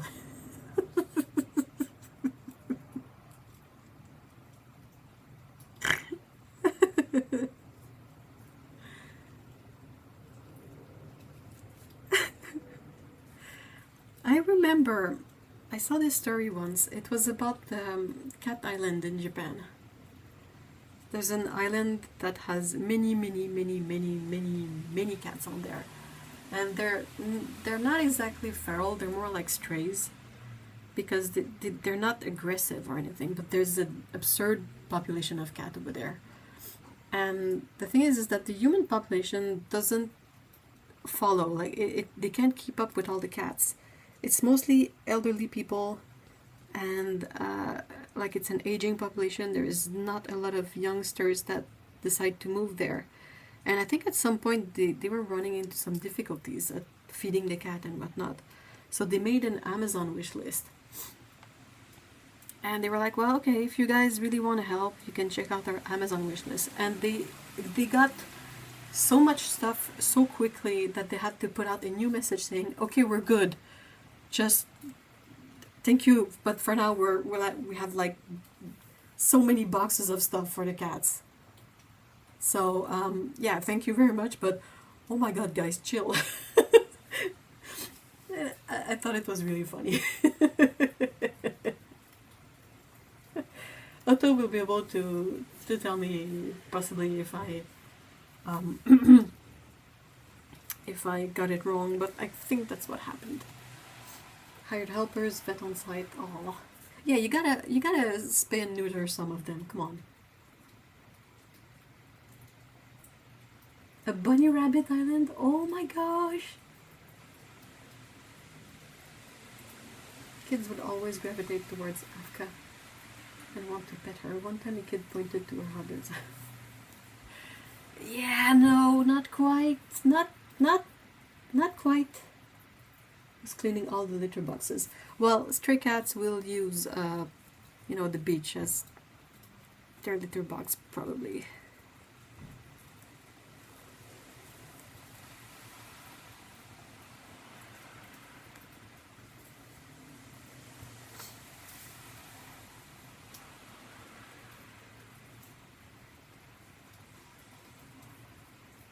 Helpers, vet on site with vet facilities. Yep.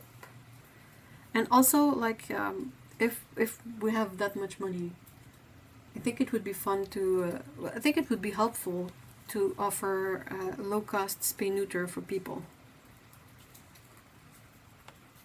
because that's one of the main reasons why cats don't get spayed, or pets in general don't get spayed and neutered. It's that it's really expensive. And not everyone can afford it. And then the cat has kittens and you're like, oh, crud.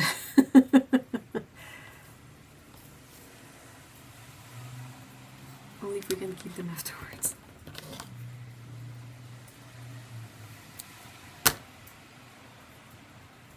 Would you make it some sort of like have some sort of visitor pavilion or something, so that people can come and see the cats and pay to help us maintain?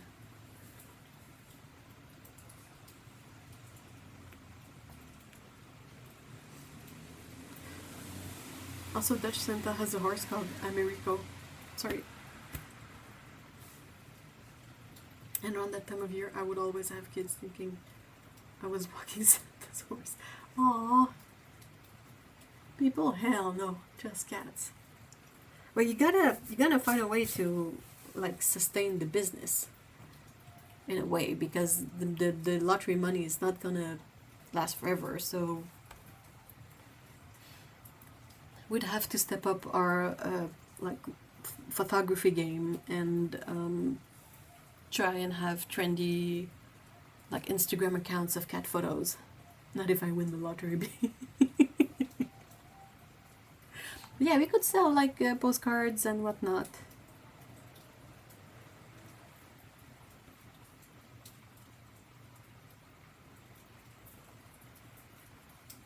Okay, we run a cat spa. Kitty's live cam. Oh, that's a great idea. Monetize the cat. Everybody likes to watch kitty live cams.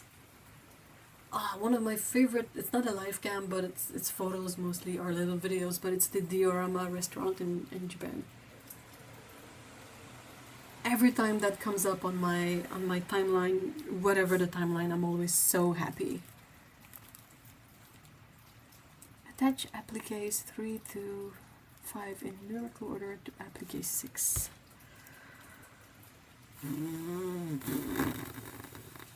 Okay, so that's 5. That's another 5.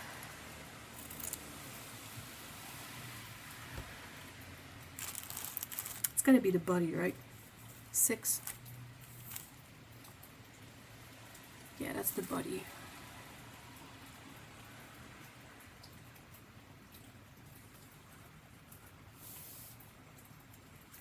What's the other ones? Is that? Yeah, that's 6.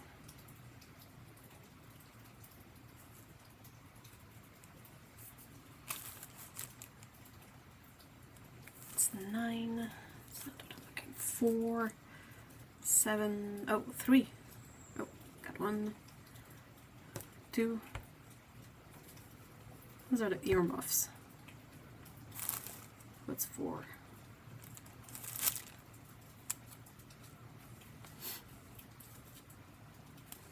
Four is more feet.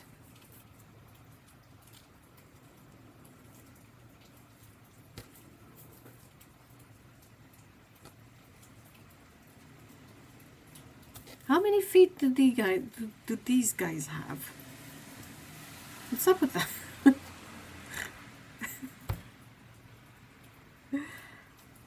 Oh, and I have to do it twice over.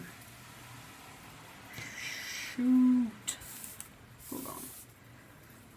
So I have another applique one here. And I have another 2 here, so I need to do it twice because I'm a dumbass.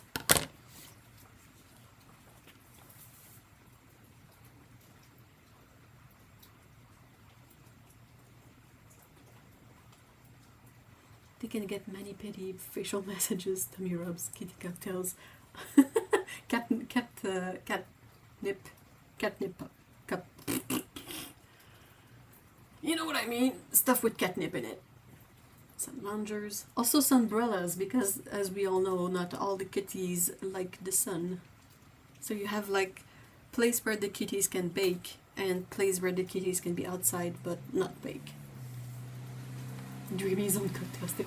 You know, like a martini, it's a catnip concoction, and instead of an olive on a stick, it's it's dreamy, all soggy at the bottom of the glass. Penguins usually have 2 feet. Yeah, but there's like 4 pieces of foot. Like there's a front and a back.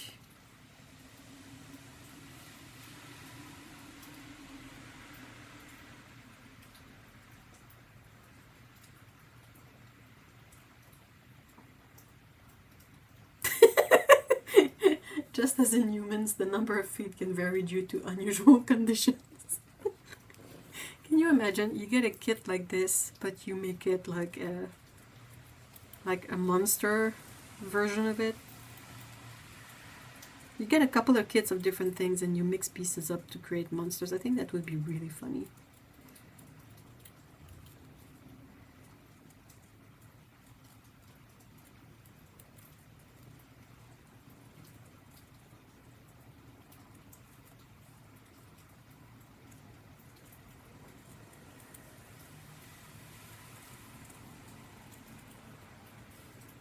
Cutting up.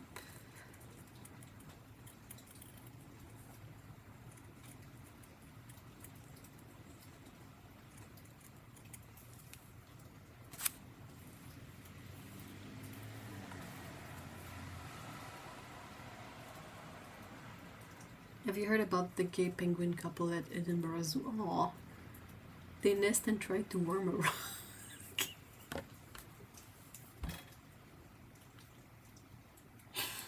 Aww. Martini glass, catnip tea, dreamy on the sunbrella cocktail stick. That's perfect.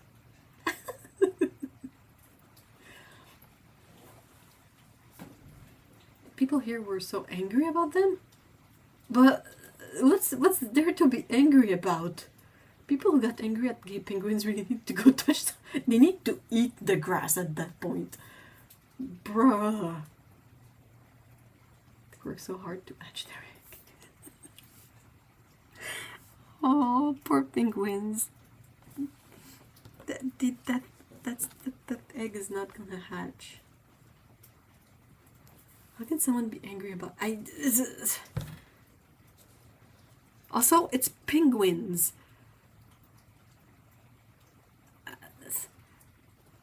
It's making my brain blue screen.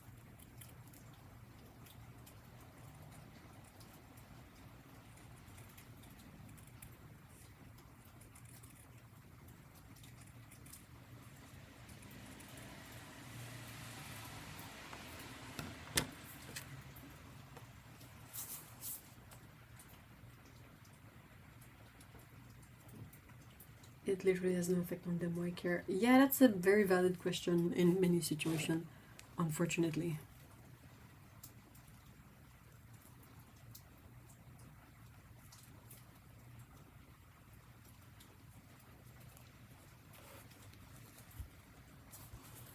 The good old, well, it's not about you.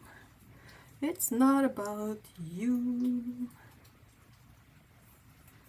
Move on, live your life. This is not about you.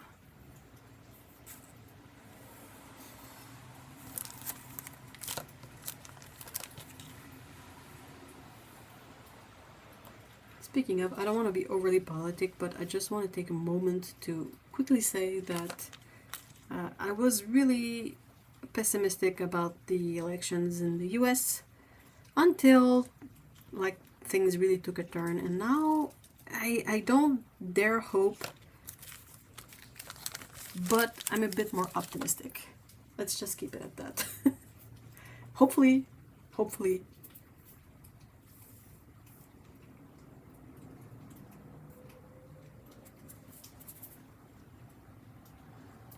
Well, I know all of you are in Europe, so you're not directly touched by the US politics. Indirectly, yes. And I mean, me too, because I'm in Canada, but perhaps a tiny bit more touched regardless, because we're just on top of the US. It's our closest neighbor. We used to be able to go there without a passport. Good jingle, thank you. Like, I have a family member that doesn't get non-binary people. Like, that's okay, you don't need to get everything. Sometimes they just are. Perfect to buy them. Yeah.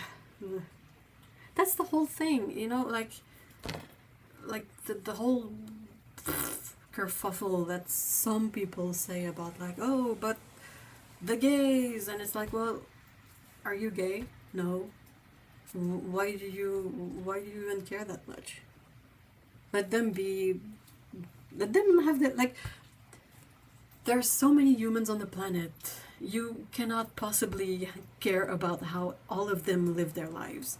Just focus on your life and doing good things, and like your family to some extent, and doing good things, and let people live. I don't know.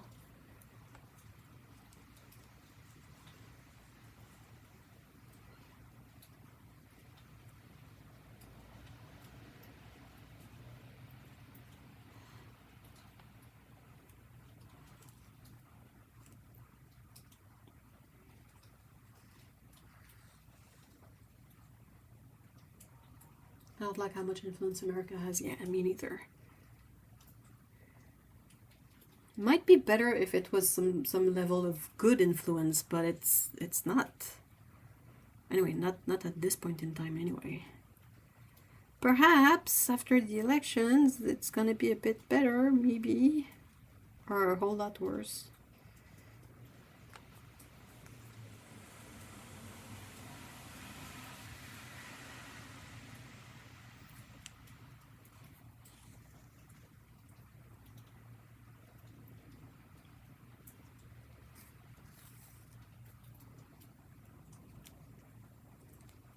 Billy Dick is, oh yeah. And imagine if he gets re-elected again.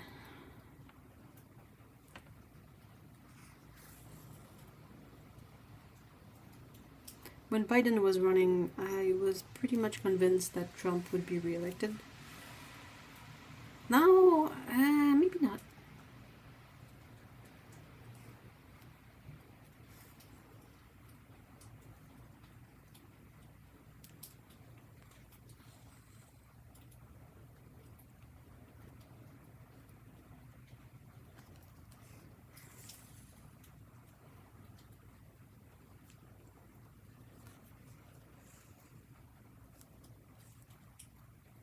America, fuck yeah. Dun, dun, dun, dun, dun, dun, dun.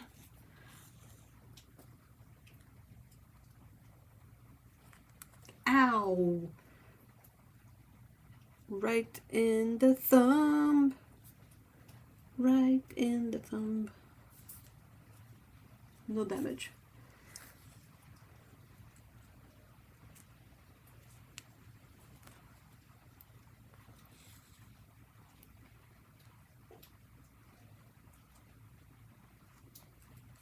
Yep, I'm fine. If it's not bleeding, it's fine.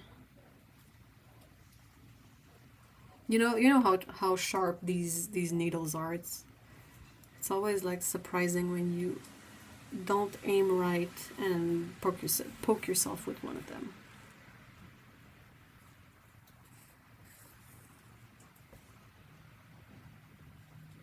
You need lots of bandages for the. You have no idea. I'm already prepared. I have my good old box of 500 tiny circular band-aids. Bandages.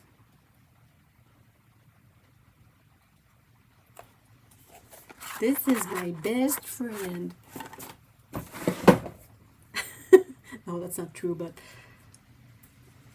I'm so glad I found these. Yep, I'm used to it. Like, this is the cut that I made this week. not opening, I was trying to wash a container, and I didn't notice that it had a kind of a sharp area, and I was just like la la la la la, and it went, you know, when you feel the slicing, ugh. And I was like, ah, yeah, great, lovely.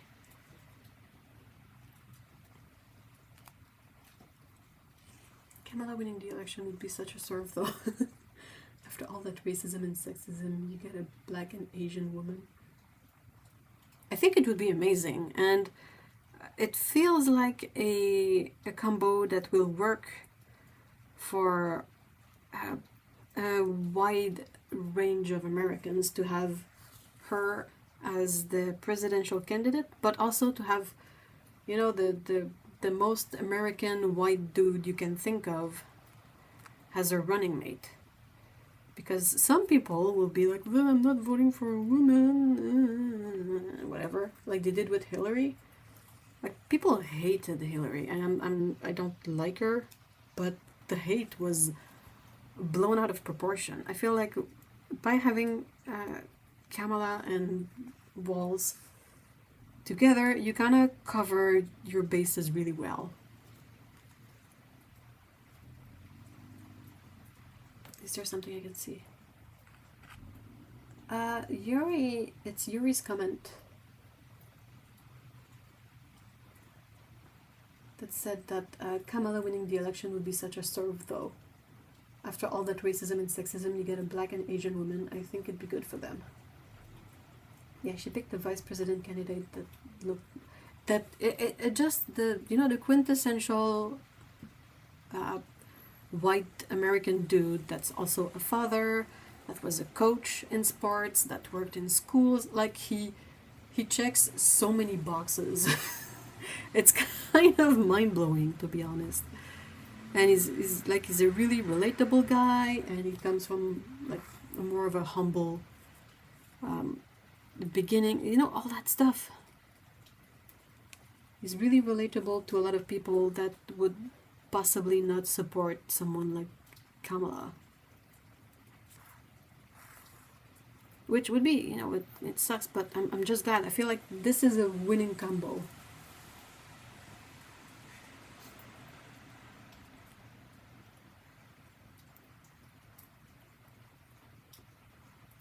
I agree, though maybe with the whole Brad Summer combined with Aris memes, maybe it was the good press to start a campaign with.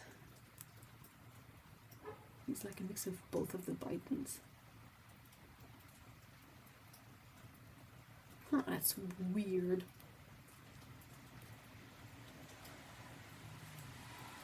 Why? YouTube, stop being weird! And speaking of weird, I love that Tim Walz is the one that started the whole the Republicans are weird thing. Because it's so funny. They get so bothered with it. It's just hilarious to see them be like, well, we're not funny. She's funny. Have you heard her laugh? Her laugh is so funny. Like, I'm sorry, what? Grasping at straws much? Grasping at all the straws, man.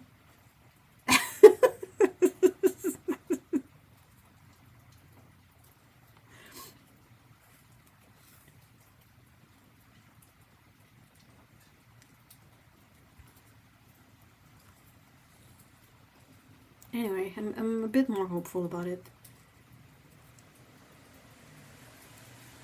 It's because they can't. Yeah, they can, but it's so funny. It really, like, it's such a, like, for most people, if you tell me, or perhaps some of you in chat, if you get told, oh, you're weird, I'm gonna be like, yeah, whatever, I'm not like I care. But for some reason, the Republicans are really bothered with being called weird. And it's really funny to watch them try to counter it. And it's like, yeah, go ahead, spend all your energy trying to fight this thing that is basically meaningless. And it's not like it didn't really insult them. It's not an insult to be called weird, but it really got under their skin. And I think it's hilarious. I saw a meme yesterday with a Republican that tweeted, "God is dead and replaced by trans people." What? Holy...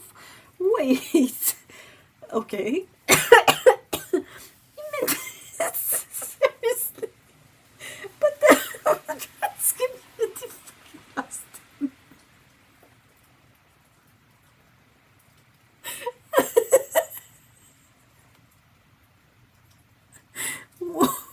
What?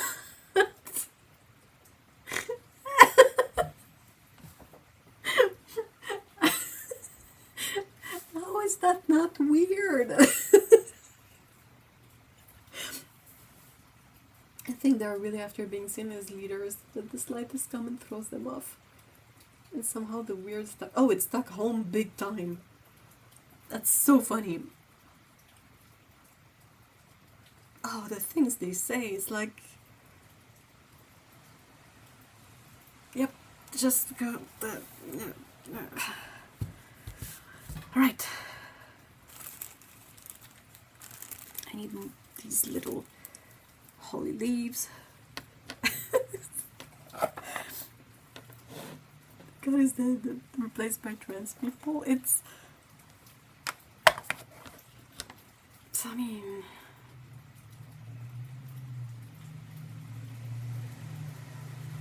I wouldn't want to be that guy. He has to be miserable.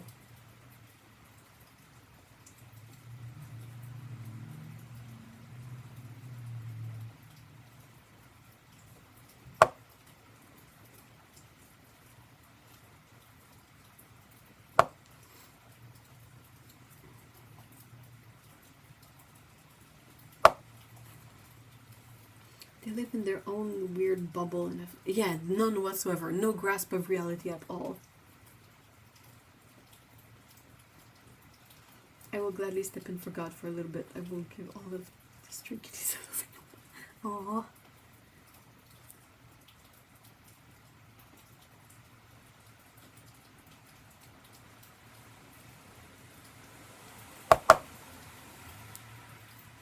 Imagine being afraid of me. My guy, I'm already crying when I have to. Aww.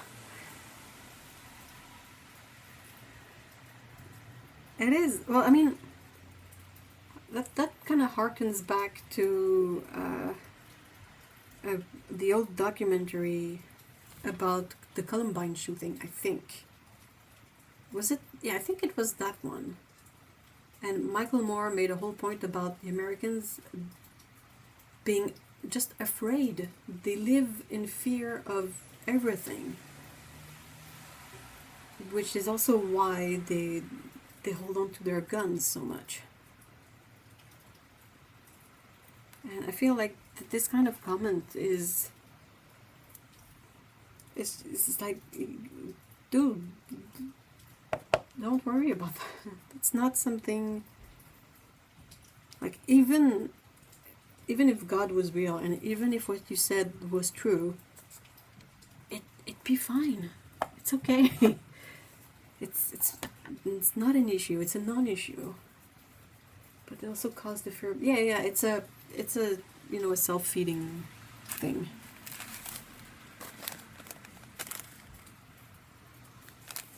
It's a problem.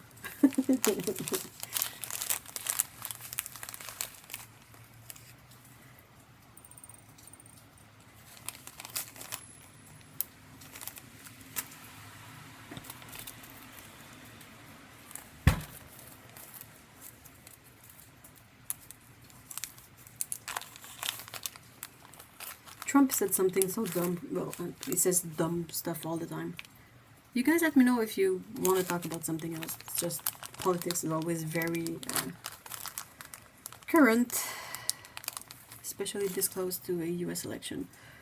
But they keep on saying the most absurd shit, and no one hardly ever corrects them when they say that stuff. the Republicans, they will say things like people having abortions at the 9th month, or like eighth month, or even abortions after the baby is born. And it's like that stuff doesn't happen. It's not real. And same thing, like Trump recently said something completely bonkers about kids going into school one gender in the morning and coming home at night being a different gender, and having had like operations and all of that to change their gender. It's like, dude, freaking where? That does not happen. Are you...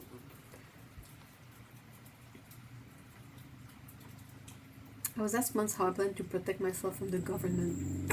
It's such a ridiculous thought. It is. Yeah.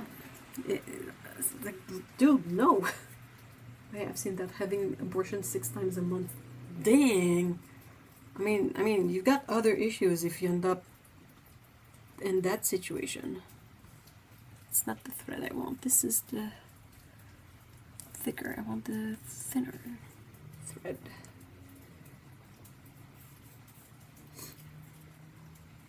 I think they're all uneducated, homeschooled. I don't know. I mean, a lot of the Trump followers possibly are, but they don't know any better, and they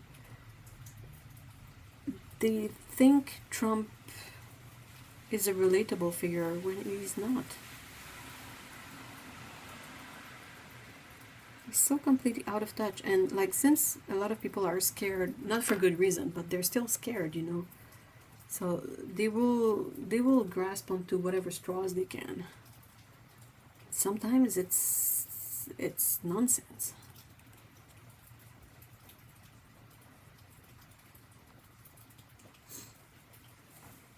I get wanting to be protected from a malicious government, but in the West we're okay. You can vote.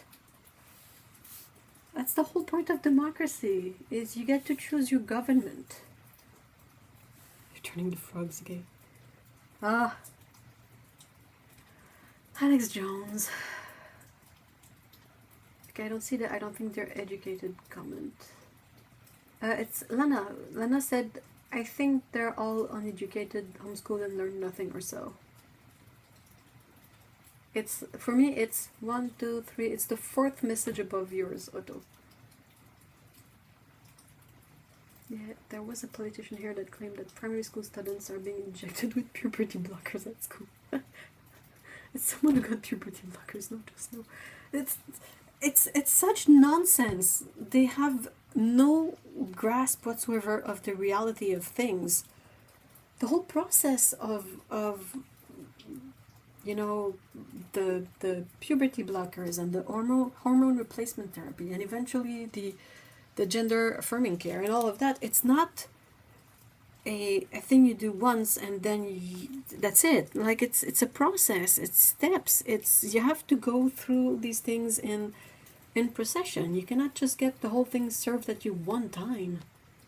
It's just, they don't use their brains for this stuff. It's baffling. The abortion thing always throws me because, they support 8th month abortion. No! It's not a thing. It's like flying elephants. It's not a thing. Anyway. I can see Lana's comment about education is... Oh, that's weird. Maybe I...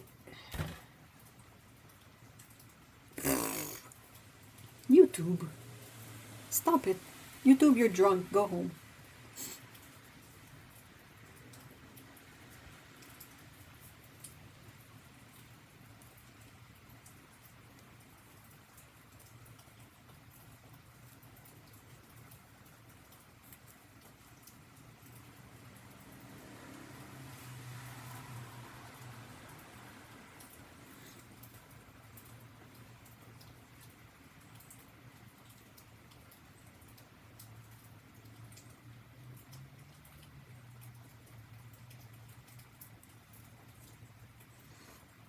Also, puberty blockers are completely reversible. If you stop them, everything will happen. Is it? Yeah, that's the thing too, that they tend to conveniently don't not mention. Like, oh, they put kids on puberty blockers, and like, yeah, fine. And also, like, people have gone on puberty blockers for medical reasons as well. Like, it's not a new thing. And like you say, it's completely reversible, so chill out.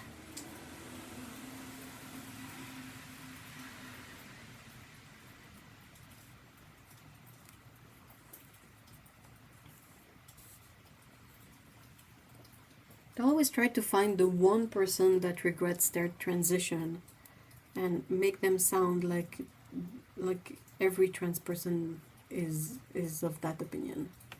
It's just so disingenuous.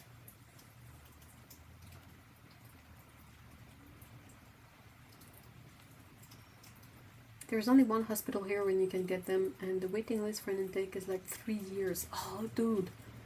3 years can do so much at that age. Yeah, absolutely. Like, you can be done with puberty by that point.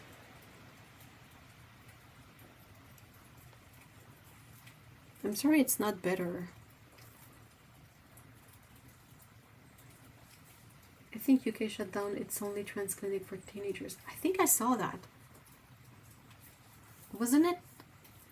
It made a lot of noise in the press. And I wonder if that's the clinic that H Bumber Guy did his super long live stream charity event for.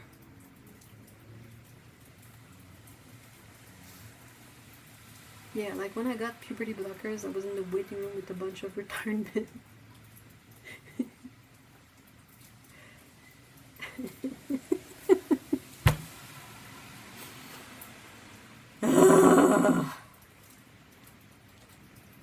Also, studies have shown the regret rate of trans people is super low. Yeah, it's really, really, really, really, really, really, really low.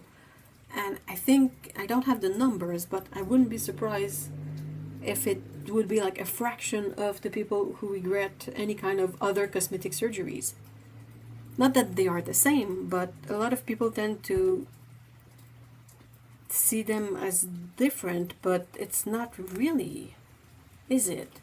Like having a breast reduction or having top surgery, it's not really that different, you know? Oh, it's stupid. I just, oh my gosh. I'm trying to tell people how to live. Can we not? It's like, are you hurting anyone? No? Okay, well, good. Then you have fun. Honestly, the way is so hard that probably only those who really want it. That's the whole thing.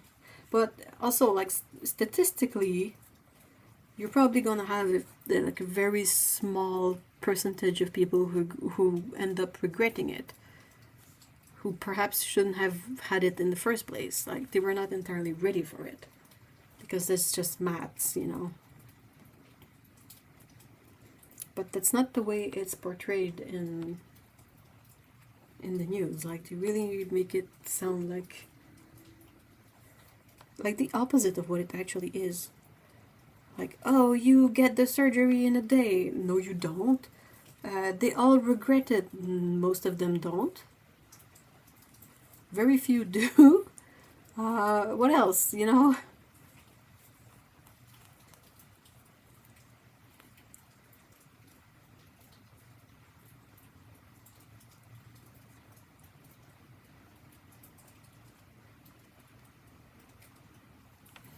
Dude, I've seen what people are ready to do to get facial feminization surgery. And I'm like, if you are willing to go that far, I think you're good. You're ready for it. It is such a it's one heck of a surgery.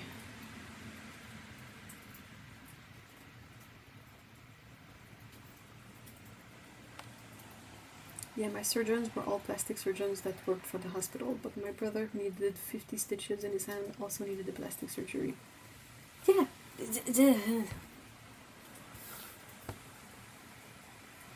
It's actually amazing that humanity has the possibilities to help out people who want to transition, but it's so sad that it's missing. Yeah! It's such an unnecessary hurdle.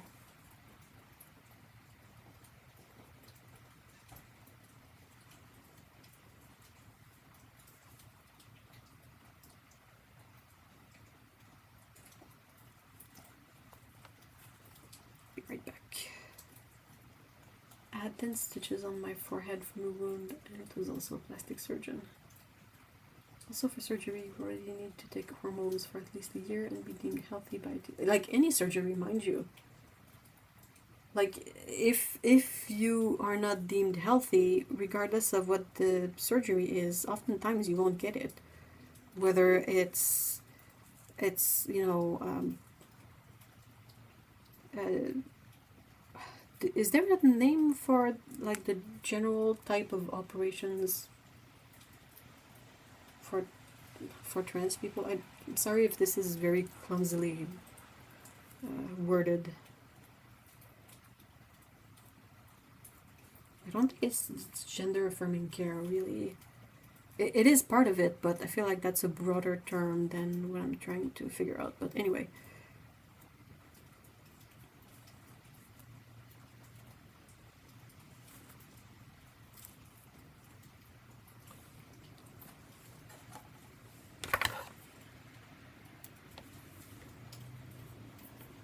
Right. Oh yeah, 2 of them.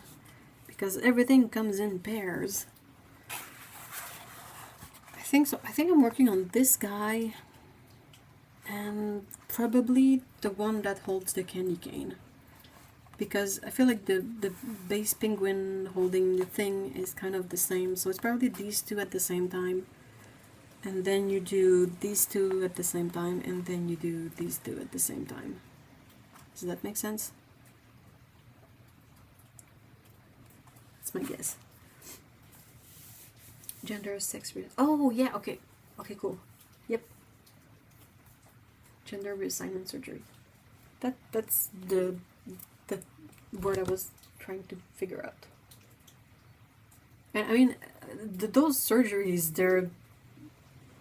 they seem like they would be excessively painful and be very big in terms of recovery. So I don't think that anybody who willingly goes into these is you know, expecting something else, you know, like, anyway, whew, it just sounds so insanely painful. Oh, we will take your, you know, this part of your body and splice it up and reassemble in a different way so that now you have this function instead. And you're like, I'm sorry, wow. Holy moly. Also, ouch. But, like, alright. Oh, I went over by quite a bit. I guess I was having fun. I'm so glad I started these in September because, as you can see, it's going to take forever to make them. Might not even be done for Christmas. Sure. I'll have it. Oh, I have an extra foot there. Is this one of the foot I need? Oh, this is one of the foot I need. So this is a big blob. I need more baggies. That's what I need. Dang, it's gonna take forever to make these.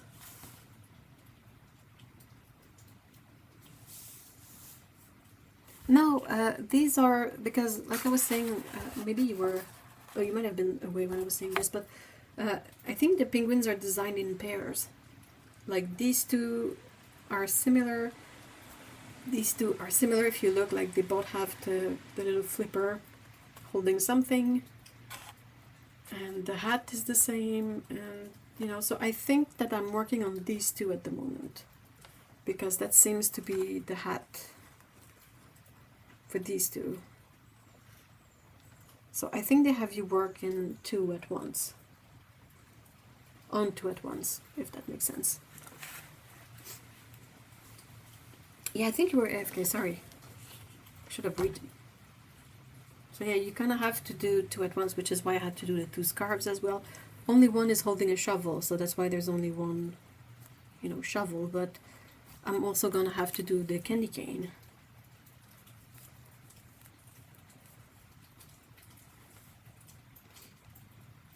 I talked to Fluorite Fox in the Discord and it turned out we got surgery at the same place. That place was so weird. It was in this villa. In the well, that you know, that sounds a whole lot better than hearing that a surgery place is in a weird, shady area. It's weird, but it's good weird.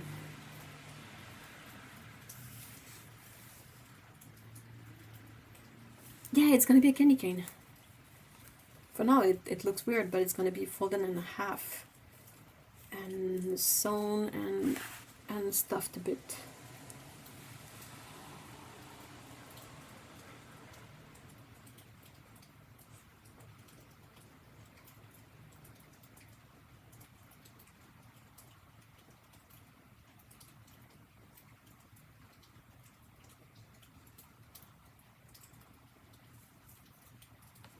So yeah, wow, it's gonna take forever to make these.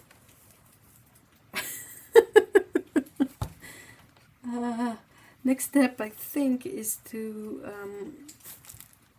attach bits to this one, which is the front, and eventually the hat is gonna go on there. But yeah, I have to attach, what was the... I think I figured it partly, and then I was like, oh wait, I have to make two of them. So it was the feet we saw, and I think parts of the earmuffs, I guess. Anyway, it's gonna take forever.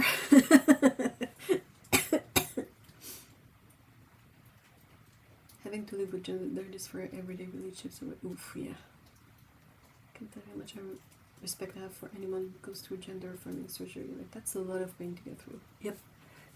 Like, I still am haunted by the feminization surgery for the face, because they basically like peel off the skin of your face, shave some bits off the bone and whatnot, and then put your skin back on. And I'm just like, I don't know if is that reality or is that a horror movie or a bit of both, you know? It's just so...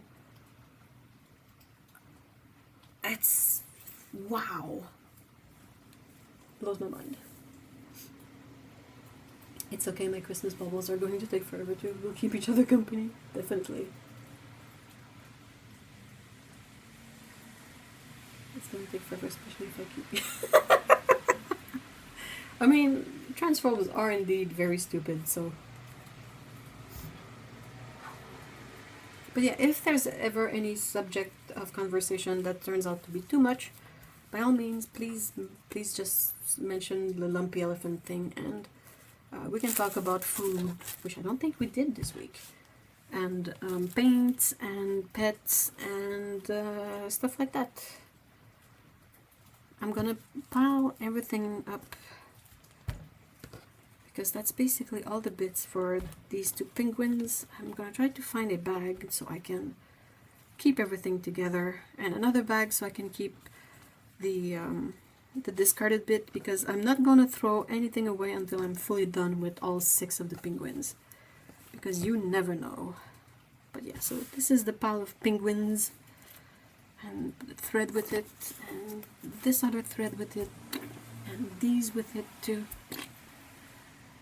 Right, gotta make sure all the sequins are zipped closed. Yeah, I think these baubles I'm gonna call the gay penguins Christmas ornaments. How about that? Next time I'll join you with the baubles making. Oh yeah!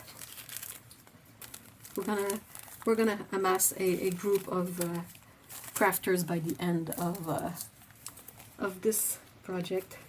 It's gonna be a big craft thing.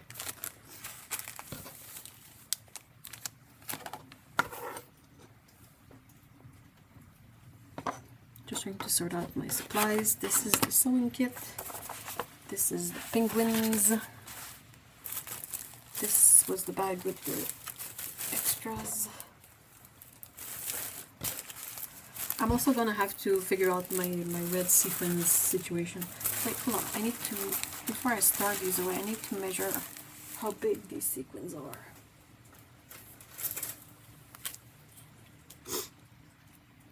They're like 5 millimeters. Okay.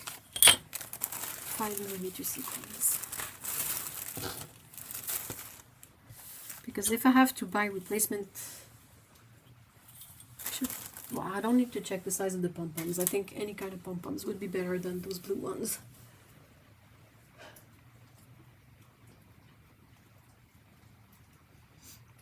What bubbles are you gonna make, Lana? I have some wooden ones that I plan to paint. Yes! Ah, yes!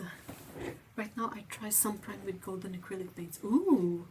You know, there's also a watercolor ground from Daniel Smith that is gold. Facial feminization surgery does sound like something from a sci-fi. Yeah, it's basically face off. Isn't it? Although it's not always with super dramatic effect. Yes, maybe I'll paint the penguins. Oh, that would be really funny. I mean, the penguins are already fabulous. They are. They're kind of fabulous. I'm kind of bummed that, well, I have a teeny tiny tree that's about like this big.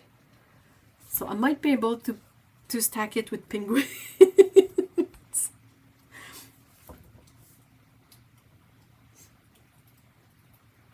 Phil had a little shaved off and I thought it was just... Hold on, wait, what? Like Dylan Mulvaney, just one...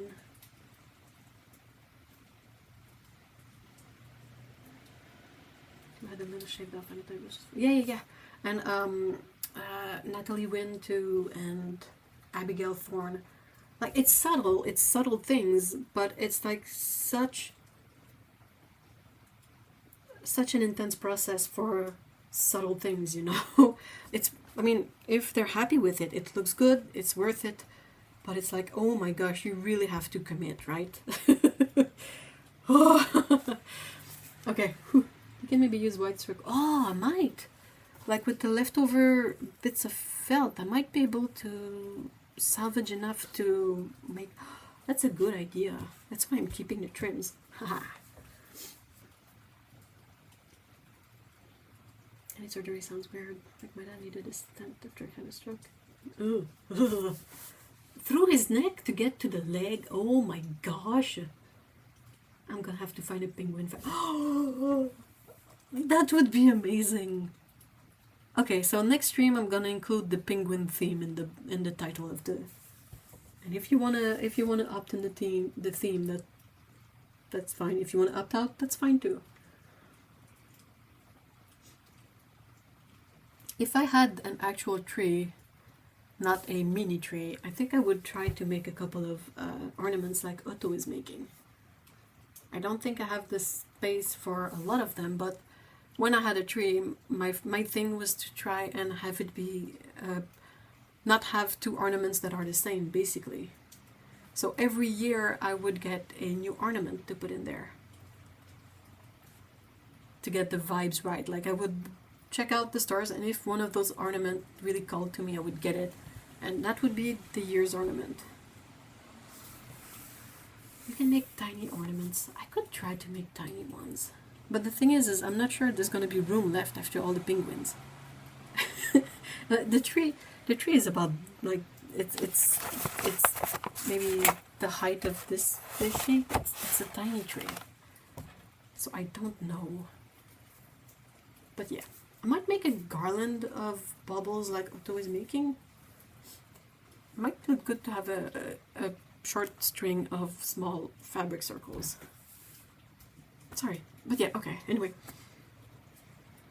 Thank you so much, guys, for being here today. This was quite something, and I'm glad I had your company to help me through the ordeal of figuring out the penguins. I can definitely say that I'm off to a better start than when I tried making these when I was 8. But we'll have to see if I can finish these in time for Christmas in September, 3 or 4 months, hopefully. I don't think I will touch these outside of the streams because I feel like that's the whole thing. But if I see as I get closer to the date that I'm not done, I might work on them outside of stream. But yeah, hold on. Just catching up on chat quickly.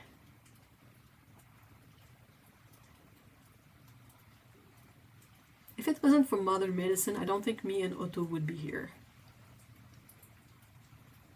I was born an excessively premature baby. So if not for medicine in the 80s, I would not be here.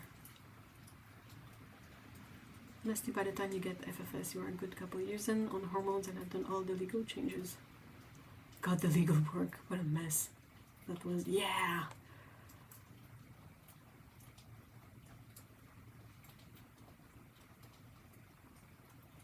Wait, are they yeah, these are the penguins.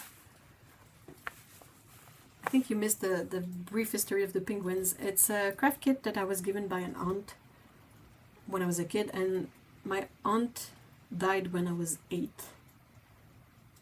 So they are at the very least 30 years old. Yeah, they can wait another year, but I would love to finish them, you know?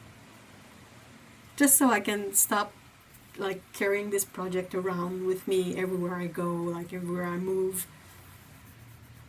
It would be great to finish it. But anyway, thank you so much guys for being here today again. See ya all in the next one. Get your penguins ready, and yeah, in the meantime, have a great week and take care and have some good food and some good times, and see ya all in the next one. Bye bye.